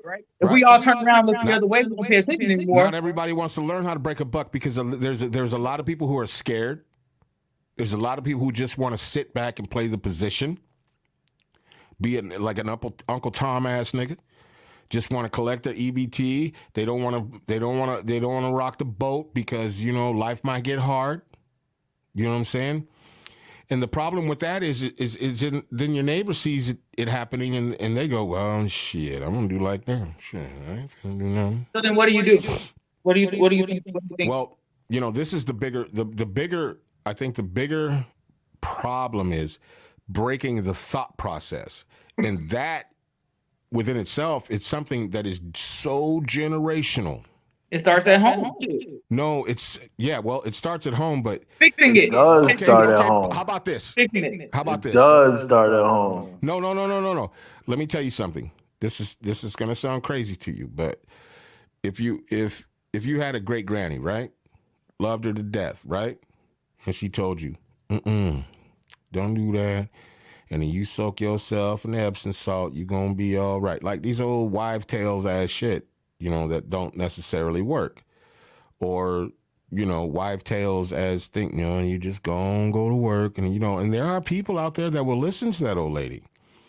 But then the grandma, that's the great grandma. And then the grandma is basically saying the same thing to another generation, and you're allowing her to fucking say it, and nobody's fucking saying anything different. That's why I said stop. Correct that. Yeah, but it's hard to correct things that are ingrained, and then when it's hard to correct things when you don't have the education of what's correct. Does anybody know what the police even started for? We're so like backwards in the things that we crave and like the things that we want and the things that we see. Like we're the only people who big up like just the worst behavior, because why? Do you know why? Oh yeah, I know why, but it's like, do you know why black people want to dress so nice and do so all this type of shit? I want to say people of melanin. Yeah. Because when they were allowed to have churches, the white man would give them the best clothes to wear to church. Hence the word your Sunday best. So it was given to you by somebody else to wear your Sunday best. Now, what happens with that is, now that gets ingrained with some other shit, and then now our spending habits are fucked up. All we give a fuck about is looking good, having the most jewelry, having cars and shit. I know, I remember I worked at a car wash one time, and this guy pulls in brand new Mercedes. It was dirty as fuck. And I was trying to sell him the underwash, the fucking rust protection, and all kinds of shit. And he said to me, I'll never forget this. He said, no, I'll just have the regular wash. I did not spend, he said, I did not make my money to spend it frivolously. Man, think about it. When's the last time you saw Mark Zuckerberg? When's the last time you saw fucking, what was his name? Steve Jobs. When's the last time you seen? You don't. No, but I'm saying, when's the last time you seen them in the freshest gear? Those motherfuckers wear the same clothes, the same shirt, the same pants. Literally. Every day. Here's the thing. When people make so much money, there is no need. I had this conversation with my daughter. I was driving her to work, and she didn't even know who Elon Musk was. And I told her that he was an African American, and she was like, what? And she saw a picture of him. She was like, but he's white. I said, no, but he's African. He's from South Africa, and he's got his what you call it here, citizenship here. But that makes him African American. And she was like, oh, that doesn't make any sense. And I was like, no, it makes a lot of sense. He's from Africa, so he's African American. Her brain was so keyed in that African American meant black, that she didn't understand the bigger picture, which blew my fucking mind. I was like, get the fuck out of here. Are you kidding me? I know I didn't raise you to be like this goddamn ignorant, but at the same time, we don't even know what's going on when they leave outside the door and how much ignorance is being said to them as well. So even in home, you can do whatever in the fuck you want. Man, my son is out of his goddamn mind. In the house, he's the greatest kid ever. Outside, I'm so worried about this nigga, I swear to God, he be, yeah, you don't say on GD, on this, on that, and he be posting that shit. I'll be like, man, this motherfucker, I swear to God, I be wanting to beat the brakes off his ass. Fuck is wrong with you? You don't even fit in with these niggas. You ain't even in the same, these niggas ain't in the same tax bracket as you. Fuck is you talking about? Why are you dumbing down yourself to be around ignorant motherfuckers? Because that's part of the plan. And part of that plan is being implemented even when we ain't looking. So it's even harder from the home front. So The only thing that's sad about that is a lot of that implementation is coming from our music, my brother. Oh yeah. Oh no, I get that. I get that. But you'll be surprised at motherfuckers that really don't even listen to music like hip hop or whatever, that listen to rock or whatever, but they still have a certain mindset. And that mindset, I swear, if you motherfuckers do not go and at least listen to somebody read the Willie Lynch letters, you'll understand. They said it would be over 500 years if this is done properly, that it would be broken. Because there's no way once you break the family, break the man, break the woman, break all this shit and implement all these things, it'd be over 500 years before they could even fucking figure out what fuck happened. Yeah, because I mean, if you're that broken, it's too expensive for you to stop and pick up the pieces. You're It's just trying generational. to survive. My man said it. It's generational. You're just trying to survive. And even as a generational, survival without surviving is one of our biggest generational curses. Okay, so how about this? Even for you, even for me, even for yours truly, it is so hard to break the fucking gap in the generational gap from our parents to our grandparents, and we can't even reach them because they're gone, most of them. And so we got to deal with just breaking where we're at right now. Yeah. And then breaking where we're at right now is even hard enough.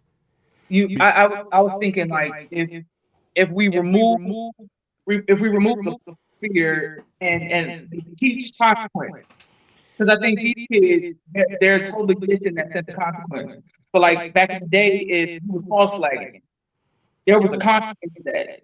Now everybody's on the mic talking about genius and this, that, and the third, and there's no one coming back to do shit about it unless you get caught lacking because you're somewhere where you weren't supposed to be. Well, but you got men in neighborhoods who don't want to speak up. You got men in neighborhoods who don't want to fucking do anything. You got women that don't want men to fucking speak up. You got women who are downing men who would be probably the best mate she'd ever have. And, you know, this goes back to that shit I was saying last week about my get it off your chest. If I see one more, I'm a boss lady, I'm a fucking queen this, I'm a fucking queen bee this and this and this and that. And even dudes like, man, if you don't get the fuck off of here with that type of fucking thinking, you know what I mean?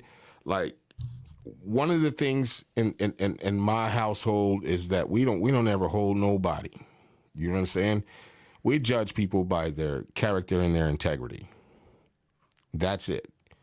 You want to be a shitty person, cool. You got us one or two times, but you can't come back. That's it. It's just that fucking simple. Yeah. You know what I mean? Even if it hurts.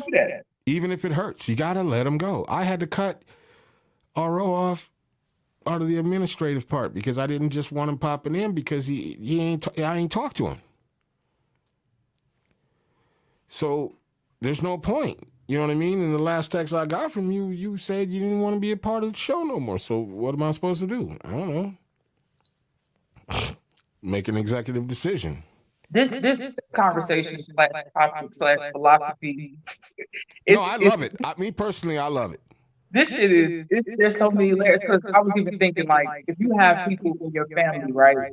So you got one, forgive me for using the term woke, but I don't know how else to say it. But like you have one sector of the family that's forward thinking. Let's say forward thinking. Right. Forward they thinking. Just want to advance. They want to advance the culture in the family. Try their best to erase them generational curses. Yeah. But then you got one sector of the family that's still, and it's like I can't stand people who don't respect themselves and respect their elders enough to just listen. Right. You know what I mean? Because my thing is, you can't fucking. You can't see the play being staring at the bottom of the net. Yeah. Oh yeah. And good analogy. They just wanna win, and it's like you don't even know what that means. Listen, some of the biggest winners on the planet, people of melanin, had very strong family connections. But even still, that evilness creeps its head in, and you know, once a motherfucker makes it, then everybody starts feeling like motherfucker they owed something. And that's the gap right there. Yeah. Yeah. That's wild, That's an entitlement, you know. You got an entitlement, you have no ability, there's no integrity. You're hearing everything except for what you see on your phone. You're being that's what you need right there. I think that extends across all mankind, though. I think nah, bro. See, now I understand your forward thinking, bro, but no, us people of melanin, man, it's a whole different bag of beans, and you know. I think us people of melanin got more of a problem with the crab in the barrel mentality. Is that when we see each other come up, instead of bigging each other up, we get in our fields and this motherfucker too good for me now. This motherfucker want to move out of the hood now, as opposed to looking at it as why the fuck would you want to stay in the hood if I'm making it? Because all you exactly, like these niggas out here are so celebrating my hood this, my hood that. When you got $1 million, like when you got paper, nigga, get the fuck out of there. What the fuck, like what the fuck is you trying to be in there for? Not to say that not to say don't go back and visit your people or whatever, but like think forward. Like we get caught up in this whole real nigga mentality. Wanna this, that, and the other, but like a real nigga, like real niggas used to be kings. Like we used to build shit. Like we used to have shit. That's real shit. Okay, woulda, coulda, shoulda, used to be all that. Now the only way to move forward is to grab everybody, right? And the only way for everybody to understand is we got to educate everybody. Some motherfuckers don't want to be fucking educated. Some motherfuckers don't want to fucking hear the shit. You got different levels, especially in this country. Yeah. Different levels. Some want to hear it to a certain degree. Some don't want to hear it at all. You know what I'm saying? Keep it real. Keep it real. Part of the culture is not wanting to hear it. Well, if you part of the culture is not wanting to hear it. You know why? You know why? Go and read the Willie Lynch letters. I will read the Willie Lynch letters, but I want you to read this. I want you to read the destruction of the black civilization. I've already fucking delved into that. Yeah, trust and believe, bro. Listen, yo, that's I'm our not taking Bible anything right away from there, what you're saying, but listen to what I'm saying, bro. Something I've been doing over the last, I want to say 10 to 12 years, just trying to figure me out. You know what I mean? You know, my mom was, you know, rest in peace, was Latina and Native American. I didn't know who my father was. I thought this one nigga was, but then took a lot to get these DNA tests. Turns out he isn't. And now all the stories just started coming out and everything else. So just for my own self-edification, I just started just doing research because I just want to know every fucking thing. You know what I'm saying? And I don't want to get caught in a conversation with someone and not know what I'm talking about. You know what I'm saying? And not being able to, you know, speak coherently and intelligently. You know what I'm saying? And because a lot of people just think I'm just like, this dumb, crazy ass motherfucker. But there's a lot of intellect behind this thick ass skull that's got me in a lot of trouble. You know what I'm saying?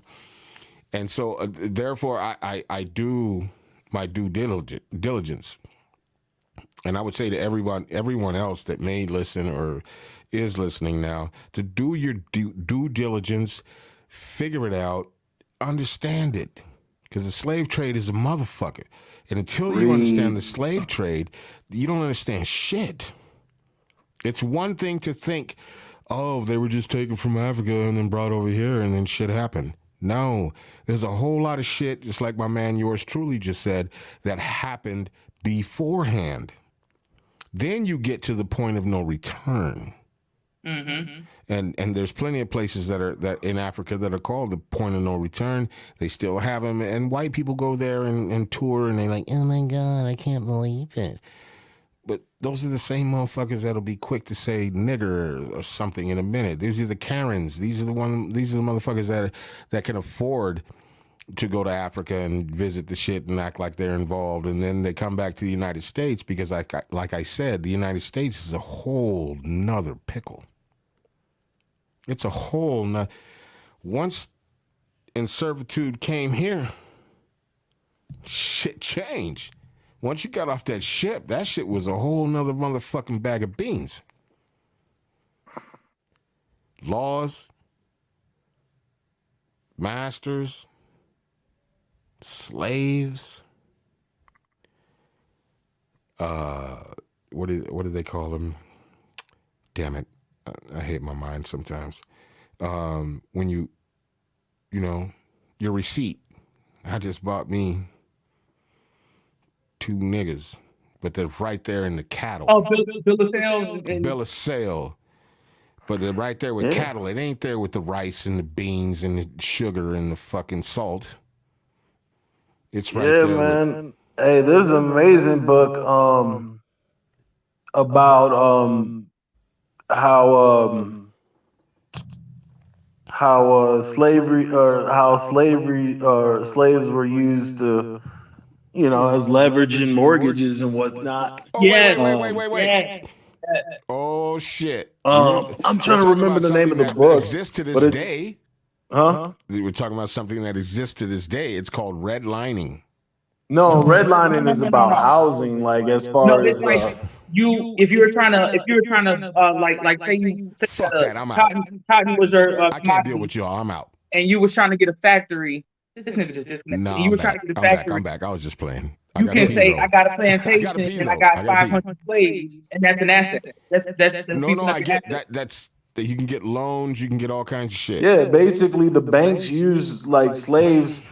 Like you weren't able to get a loan unless you had slaves. I'm going to tell you how this worked with redlining. I just have to pee again real quick. Excuse me. I can't believe we're going this long, but I love the conversation.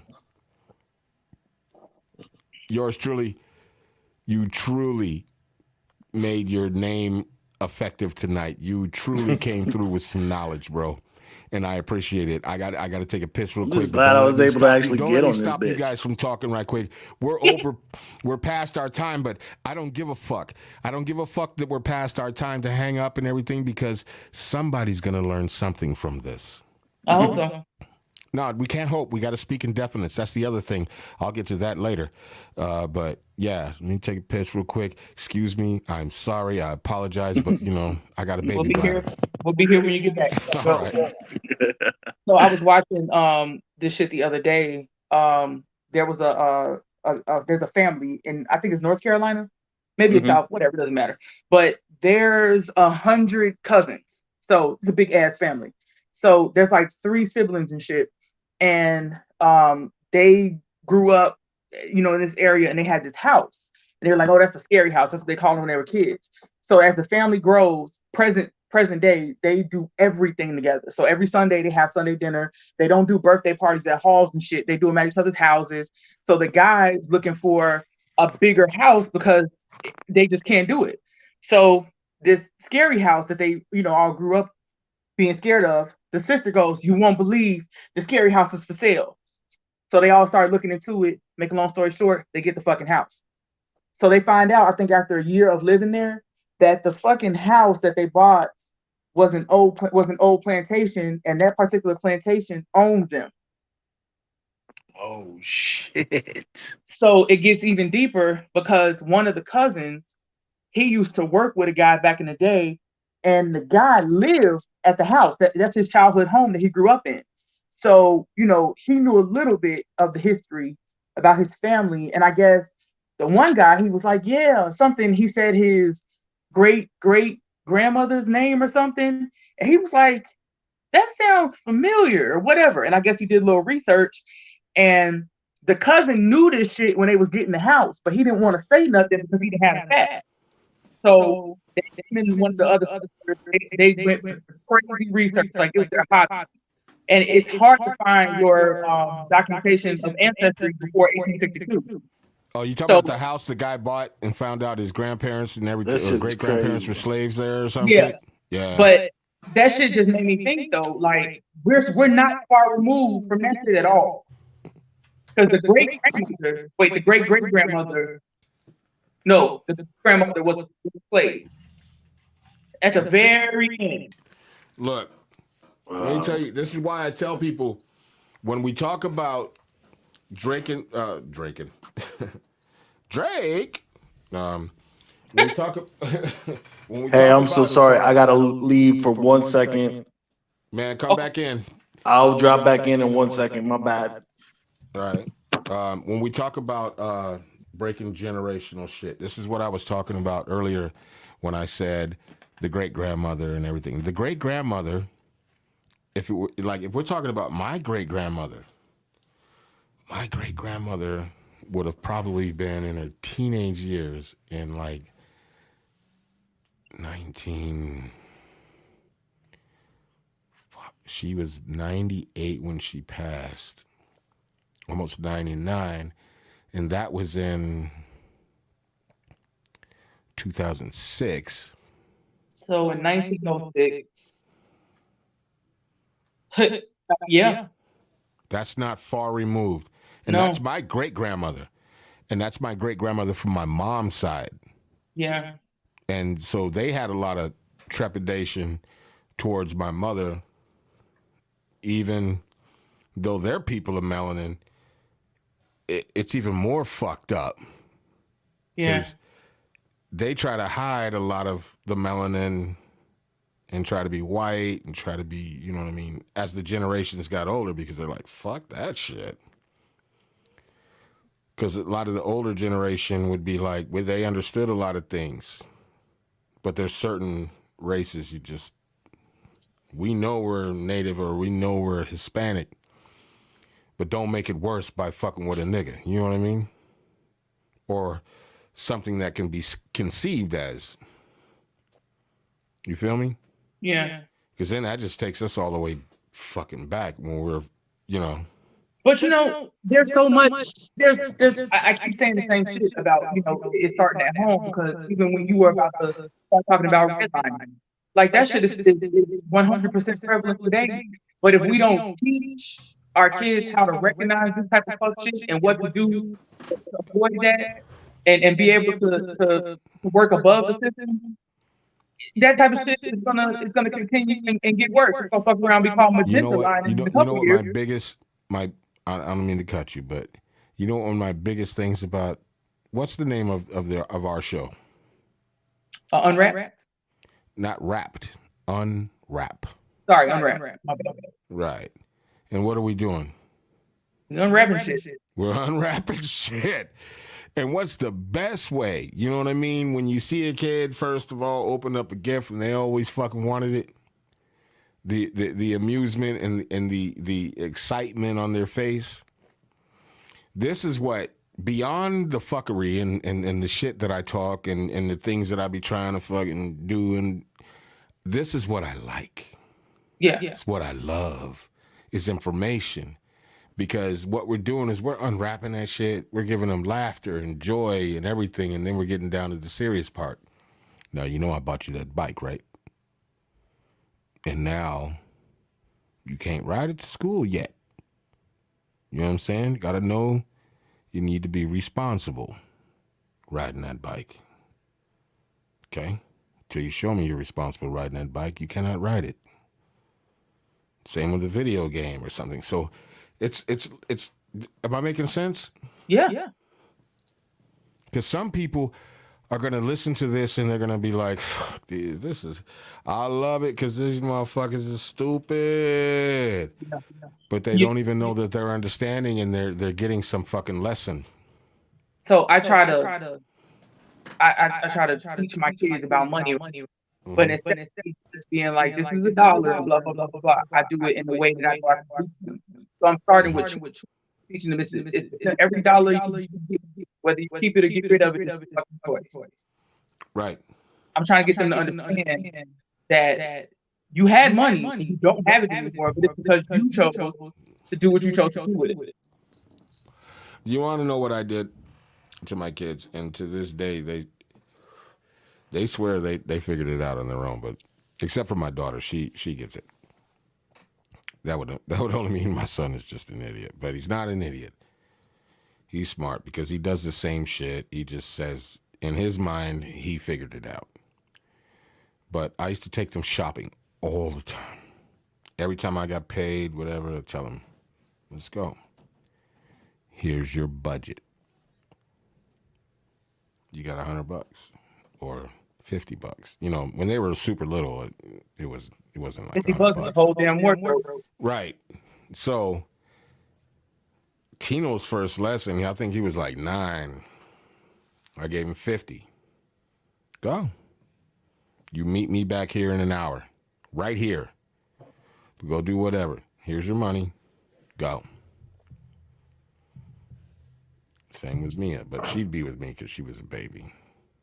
But he would come back and have one thing. I was like, oh, wow. That's all he bought? He's like, yeah, but it's so dope. You didn't look around. You didn't do anything, huh? You didn't try to find nothing. You didn't try to make the best of your money. You didn't do shit. So you just wasted $50. Now let me show you what I'm going to buy your sister for $50. And she's sorry, y'all. I'm on daddy duty. No, don't worry. No worries. Hey, man, we all on daddy and mommy duty. Trust and believe. Because listen, my family's like this. I got a 23-year-old son and a fucking 18-year-old daughter, and they don't, and a wife. They have no problem with busting in here and be like, we don't know what to do on whatever the fuck. Even I'm in a live fucking show. So no worries. Yeah. But back to what I was saying, Nash. It's like I would show him how to spend money, and she's got like mad outfits, and he's got like a hat and a pair of socks, and he's not understanding it. You know what I mean? And I tell him, you can't go for the glitter and the shit. You know what I'm saying? If the shit is twinkling in the corner of your eye, don't stop and look at it, man. You know what you want, know what your budget is. I got them like that so cold that they find things, they do shit, they shop very frivolously. Not frivolously. They're what's the word I'm looking for? Frugal. They're very frugal. They go, well, these shoes are on sale, and I've never seen anybody wear these. Those are kind of dope. I'd probably like those. Then, and these are like $30, and then it's, pay extra $20 and you get the other pair out of this rack for free. Makes more sense. You know what I mean? Teach them the power of the dollar. You know what I'm saying? Now, the way they shop and the way they do shit, they don't fuck around. Tino, on the other hand, well, but most of the time he does. You know what I'm saying? But Mia's a savage. Yeah. She's a savage. She ain't spinning, and she don't give, as long as it looks like what she wants, and plus, excuse me, I implore both of you that have children to really nurture their creativity, because their creativity is every fucking thing. You know what I'm saying? And I think that, being a creator and a creative person, a creative soul, because there's nothing that I feel like I can't do. I can paint, I can draw, I can write, I can fucking make music, I can do whatever in the fuck I want and whatever in the fuck I put my mind to. But it was never nurtured. It was something that I had to figure out myself. And I would say to you as parents, that's like the most important shit you could ever do. I had a similar experience growing up. Like I taught myself how to play guitar, bass, and drums growing up. And it's funny because my daughter has that same shit in her, man. Like it's right there in her. And so she taught herself, from day one I was teaching her how to play the drums so she could throw down on the drums. But she taught herself how to play a little bit of guitar, a little bit of keyboard. She taught herself how to really play the ukulele really well. That's I mean, wild. like yeah. So like it's crazy, but it's funny because like for the first time, I think my mom realized like, you know, because she came out to visit us not too long ago. I think it was probably like it was around like around last Thanksgiving or something. Mm-hmm. She had came out to visit us, and I had my drum set up, and I was downstairs. I was playing drums, and my daughter was jamming on her little ukulele and shit, and jamming with me. And my little son was playing on his little toy drum and shit. And she was tripping out because we were actually playing to like I can't remember what we were playing, but there was something on the radio playing, and I was playing drums to it. My daughter was playing along with her ukulele and shit. And when it was over, my mom was like, "When the hell did you learn how to play the drums?" Or like, when did you start playing drums? I was like, "Mom, I've been teaching myself since I was growing up how to play drums." Right. Remember when you was getting on when I was getting on your nerves, beating on shit all the time? Yeah. Well, you know, this is why I say it's so important. My mom was not a proponent of real creativity. She was, you know, she understood that I could draw and I could paint. Like I can draw portraits, I can do all kinds of shit. But when hip hop hit me, people don't even know hip hop saved my motherfucking life. And she didn't understand any of that. To her, it was all nigger music, and she didn't want no part of it until I got signed, until I was doing something, and it was like, "You're gonna buy me my house." But let me digress.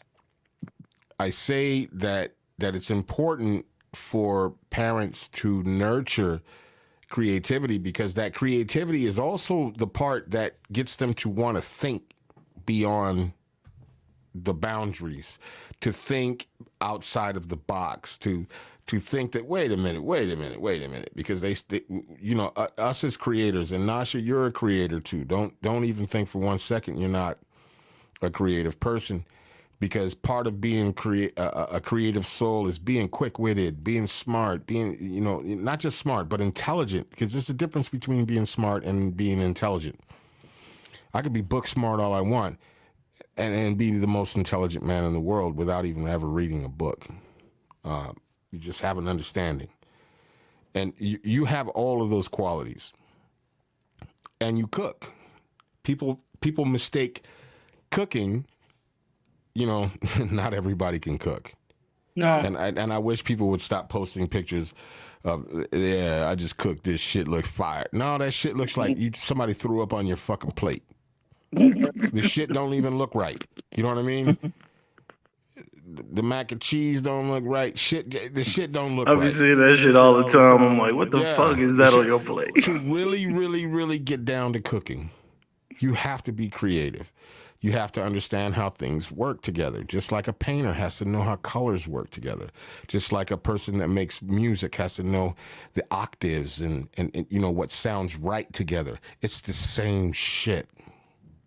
Nasha, It's art. You're an artist. I'm telling you, you're an artist. And then you used to rap too, so you're a poet. You're a poet as well. Well, you're a fucking artist all the way around. What are you talking about? So you have to nurture that shit whenever you see any slightness in your children, to nurture and say, is that what, hey, what is that? What is it? What are you doing? You want to do that? You know what I'm saying? Let me buy you some pencils, some pens, some fucking colorful shit. Let's watch. I'll watch some videos with you. On that note, it actually got to the point to where, like, I don't even really fuck with video games, but like, I got to the point where, like, you know, I fuck around and play video games with my daughter here and there and shit, just like, because I know when we were growing up, shit, we were told like, put the remote down, stop playing the video games and shit, woo, this, that, and the other. But now you got fucking the top video game players making fucking 20 mil a year and shit. So it's like, it's just a whole different hustle. Like, No, it's not She a came hustle, to bro, me the other because it's day and was talking about, well, you know, I don't know if I want to go to college or if I want to try and. Anybody that wants to go to college is a fucking idiot, because there's so much out there. There's a wealth of information. There's a wealth of shit to do and to understand. You don't need to go to college to fucking understand something. Find something, be focused in it, and do the best at it you can. Now, to digress right quick, the backdoor words. This is what I teach my kids. Don't say backdoor words. Backdoor words to me are, I will, maybe, shit like that. Don't speak like that to me. Speak in definites. I am, I will. I'll be there at 8 o'clock. You know what I'm saying? Don't say, well, I'll try to be there at 8. Nah, and you telling me you ain't coming. In my mind, I speak in definites. What are we doing? How are we? Okay, so this is what we're doing? Okay, what time? 8:30. Boom, got you. You know what I'm saying? Let's go. I never speak in indefinites. I speak in definites. I never, and if you do hear me say maybe or kind of or anything like that, it's going to be like I'll catch myself, or it'll be in the context of me trying to get to the definite only because of somebody else. I speak in definites. I don't try. See how I caught myself? Mm-hmm. I speak in definites. And this is what I even tell motherfuckers that even come and want to work with me with music. Don't tell me you're coming, bro, if you're not. You know what I'm saying? I need definites. Because it takes a lot for me to get out of my bed to fuck with a motherfucker on rap and music and everything, because I put my heart and soul into it. Whether anybody believes it or not, I put my heart and soul into it, which goes back to something else, which is I always invest in myself. My studio don't look the same. My shit don't look the same. I don't even sell none of my equipment unless I'm getting something better. So I'm always investing in myself. I've done that since I was a kid. And if I do these kind of things, that's definite. So I have no choice but to speak in definites. And I think that's the best thing you could teach your children, is to speak in definites. Mm-hmm. I'm definitely coming. I'm definitely showing up. Without using words like maybe, I'll try, because those are back doors to failure. Yeah, and then also being honest. So, like, if there's something that you want to do, but you have a conflict, I would be honest and say, hey, you know, I already committed to doing this, so I might be a couple minutes late, but I am coming. No, never say I'm going to be 2 minutes late. If you know you're coming, why would you be late? No, I'm saying, like, say, for instance, whatever they're saying, they start at 8. This is what I used to tell my son. He'd be like, Dad, I want to go to McDonald's or whatever. And I'd be like, fine, but I need you home at 4 o'clock. Not 4:01, not 4:02, not 4:05. Now, if you're going to be late, you need to let me know now. You're going to be here at what? 4:05, 4:01, 4:02, 4. You know what I'm saying? 4:20. No, I'll be there at 4 o'clock. Okay, definite, right?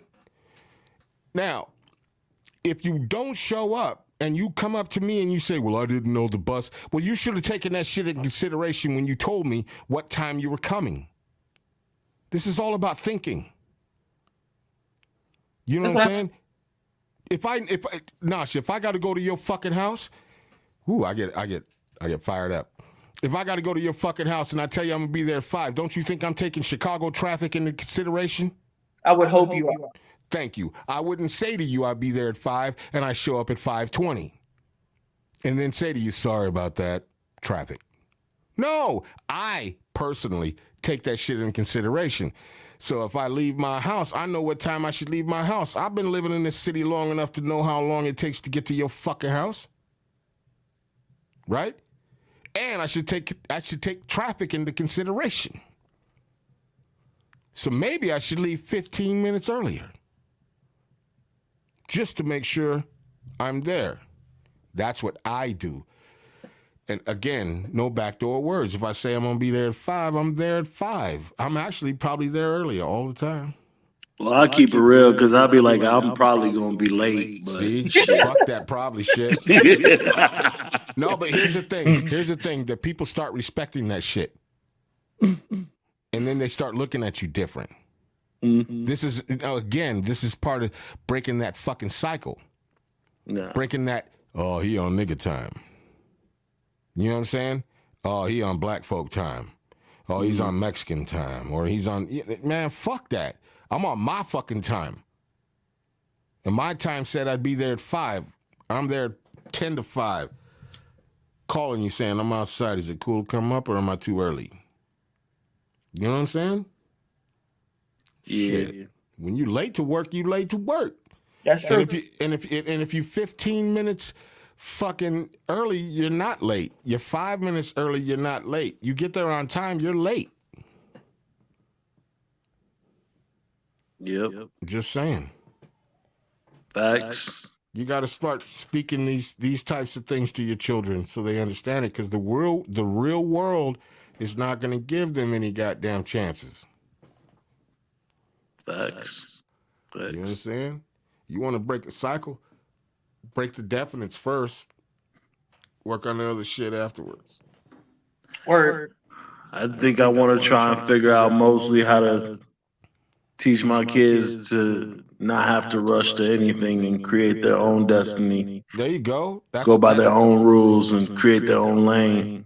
That's beautiful. That's what I'm working on. Even doing that, they have to speak everything in definites, right? I'm gonna do it. I will do it.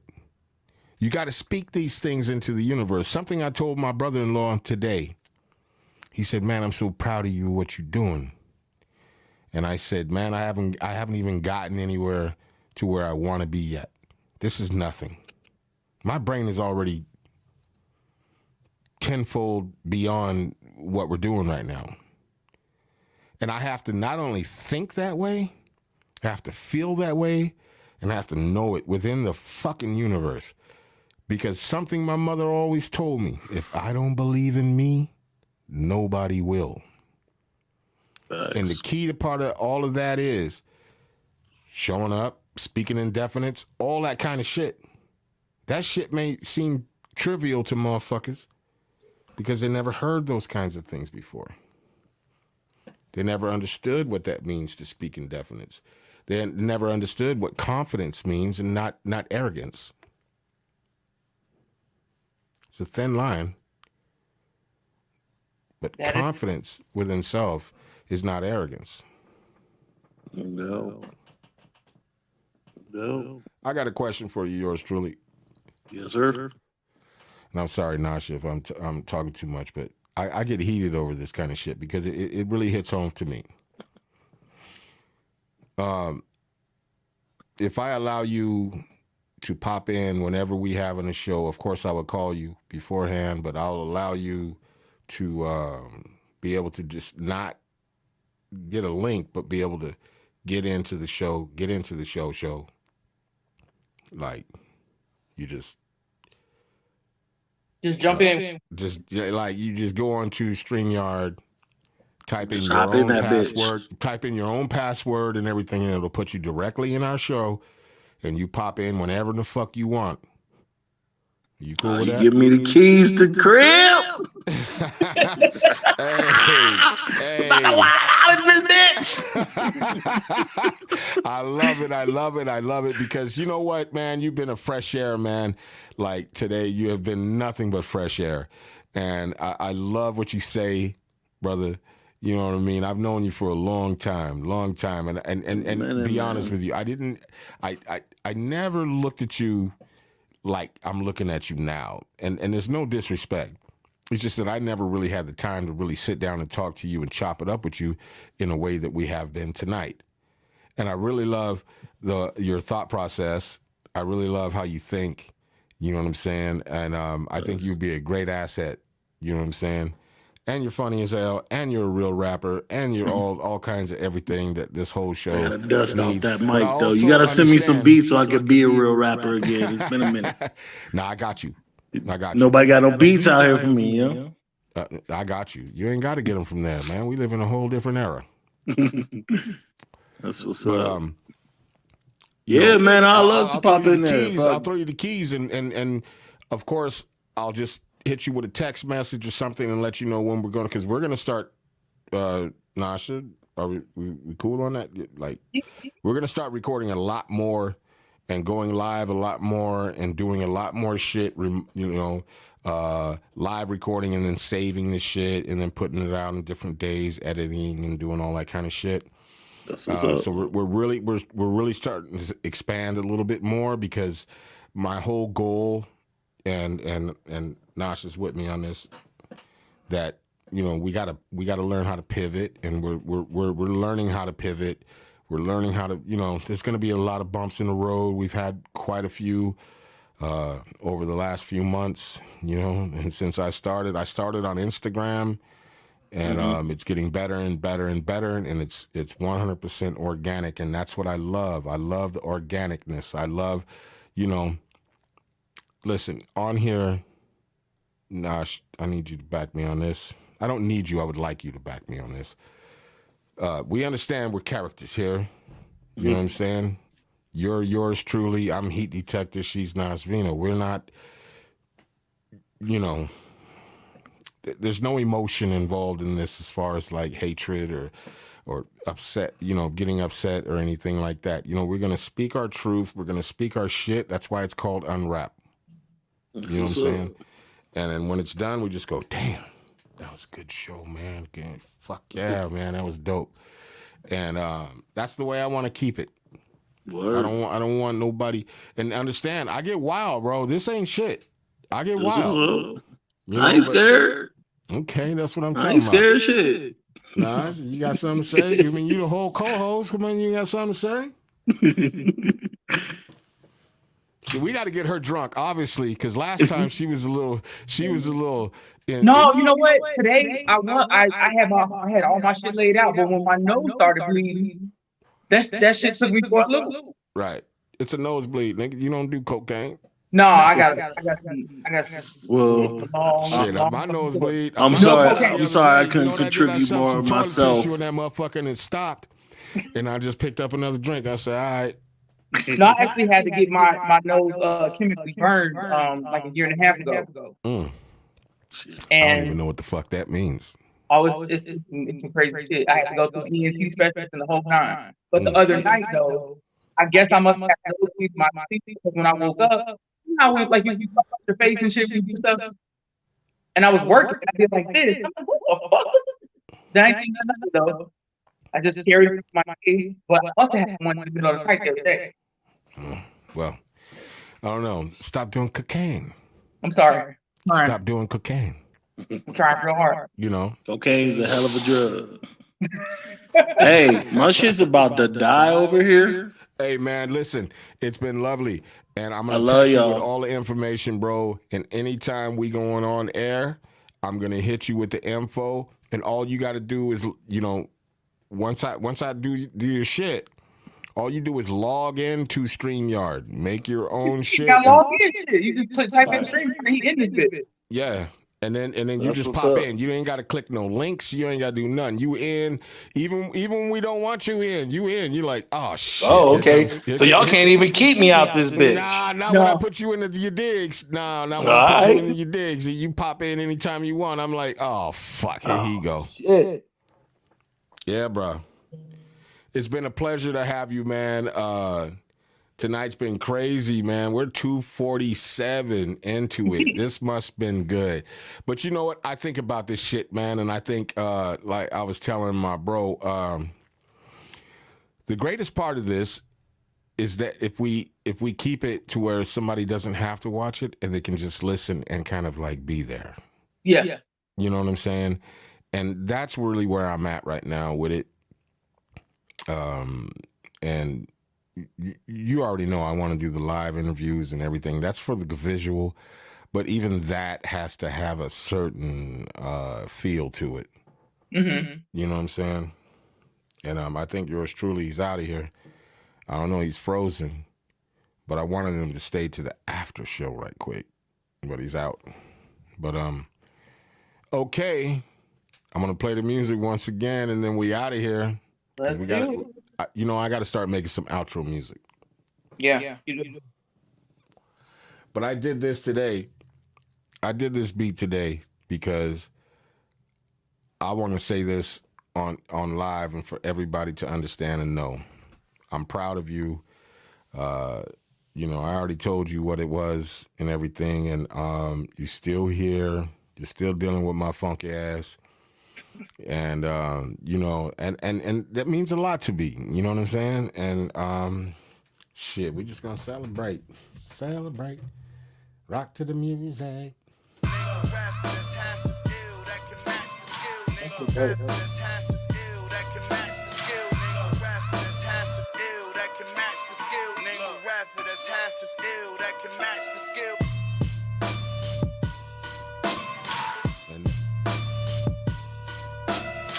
You already know that I did that today, like an hour and a half before we even went online to do this.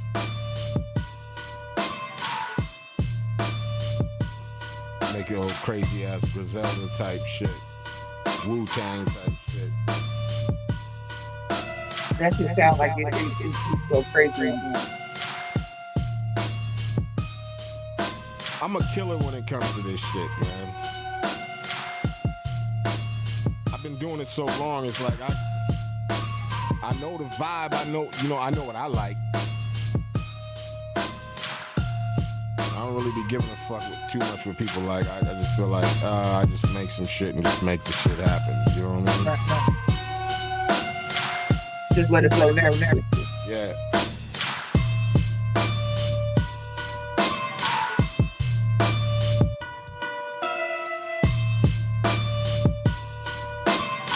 And I'm pretty fucking good at it.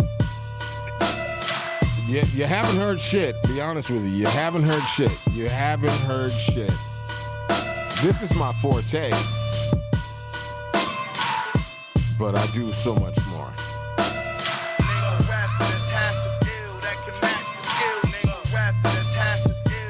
I love you, girl. Hey, listen. You don't understand. At the rate things are going, we just keep this good vibe. We keep everything happening. I know it. I believe it. I feel it. I understand it. That's why I need you on board. I need you to understand it the way I understand it. Sounds crazy, but it's true. Yeah.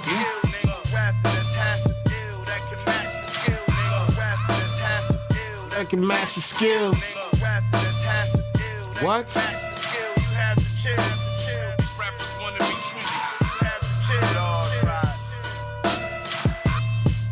Yeah. Real quick, I gotta give him some bars right quick. I come from a long place of nothing but losers. Understand? Shit, my mom gave me tools, but still felt my way to the streets. I never seen anything clean, all bloody red. I'm sitting on my bed, left dead. It's the life that I led. I ain't tripping off of nothing, I see lead like every day. Shit, it's a lifelong play. They don't play no games, this is off of the top of the dome. Just a little something to let you know that daddy's home, hey. Yeah, that was weak, but I don't give a fuck. I just rap cause I don't give a fuck. Cause half these rappers don't give a fuck. They speak out their mouth and the truth ain't giving a fuck. I just spit the whole truth like no guns and no knife fights. Just some real life shit. Fuck around and hit a nigga straight in his lip and wish for the comeback. You don't get it till you circled up and came back. Bend the corner on the motherfucker. Load the clip, don't close your eyes and squeeze the motherfucker. Yeah, aiming at the target, I've been there. I understand cause I was a target. Ducking and dodging. The life that I'm loving. I've been there, I done that. Sleezed out and came back. Fucked the bitch and did that. Made a rack off of something that you ain't never even seen. Seen bricks in my life like, hold on. Saying too much, not snitching on myself on the mic. Yo, what's up? I Come from a different stage, come from a different mind.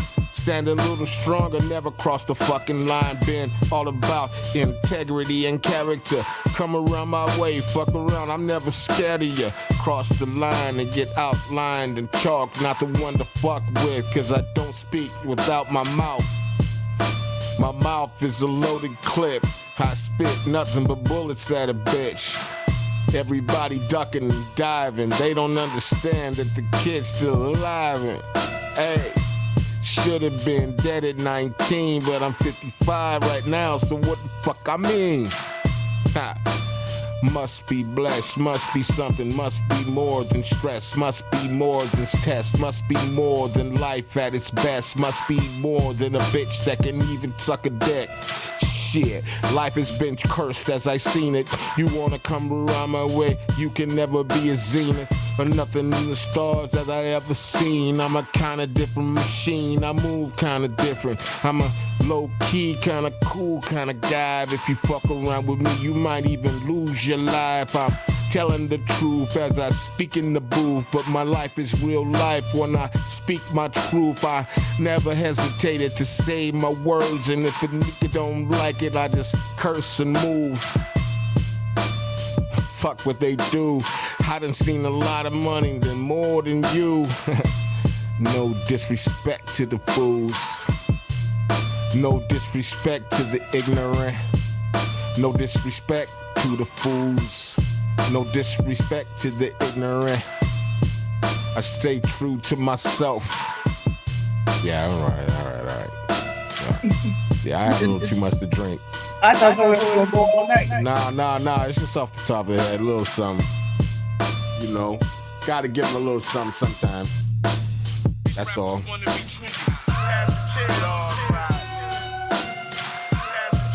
Yeah.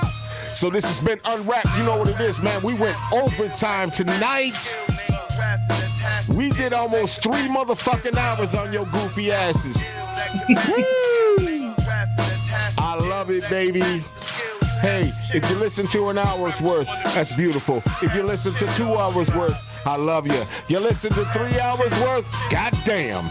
Subscribe and get in with the program. You know what I'm talking about? You know who it is.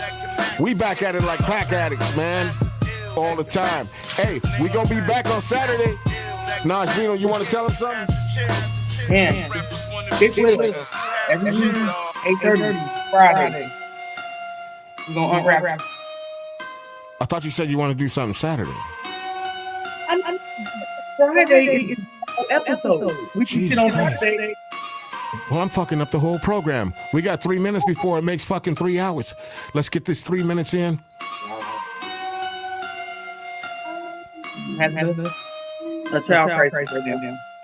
Hey, man, I want to say this. I'm praying for all y'all out there right now. Yours truly's back in the building. He don't even know. I'm gonna be right back in, y'all.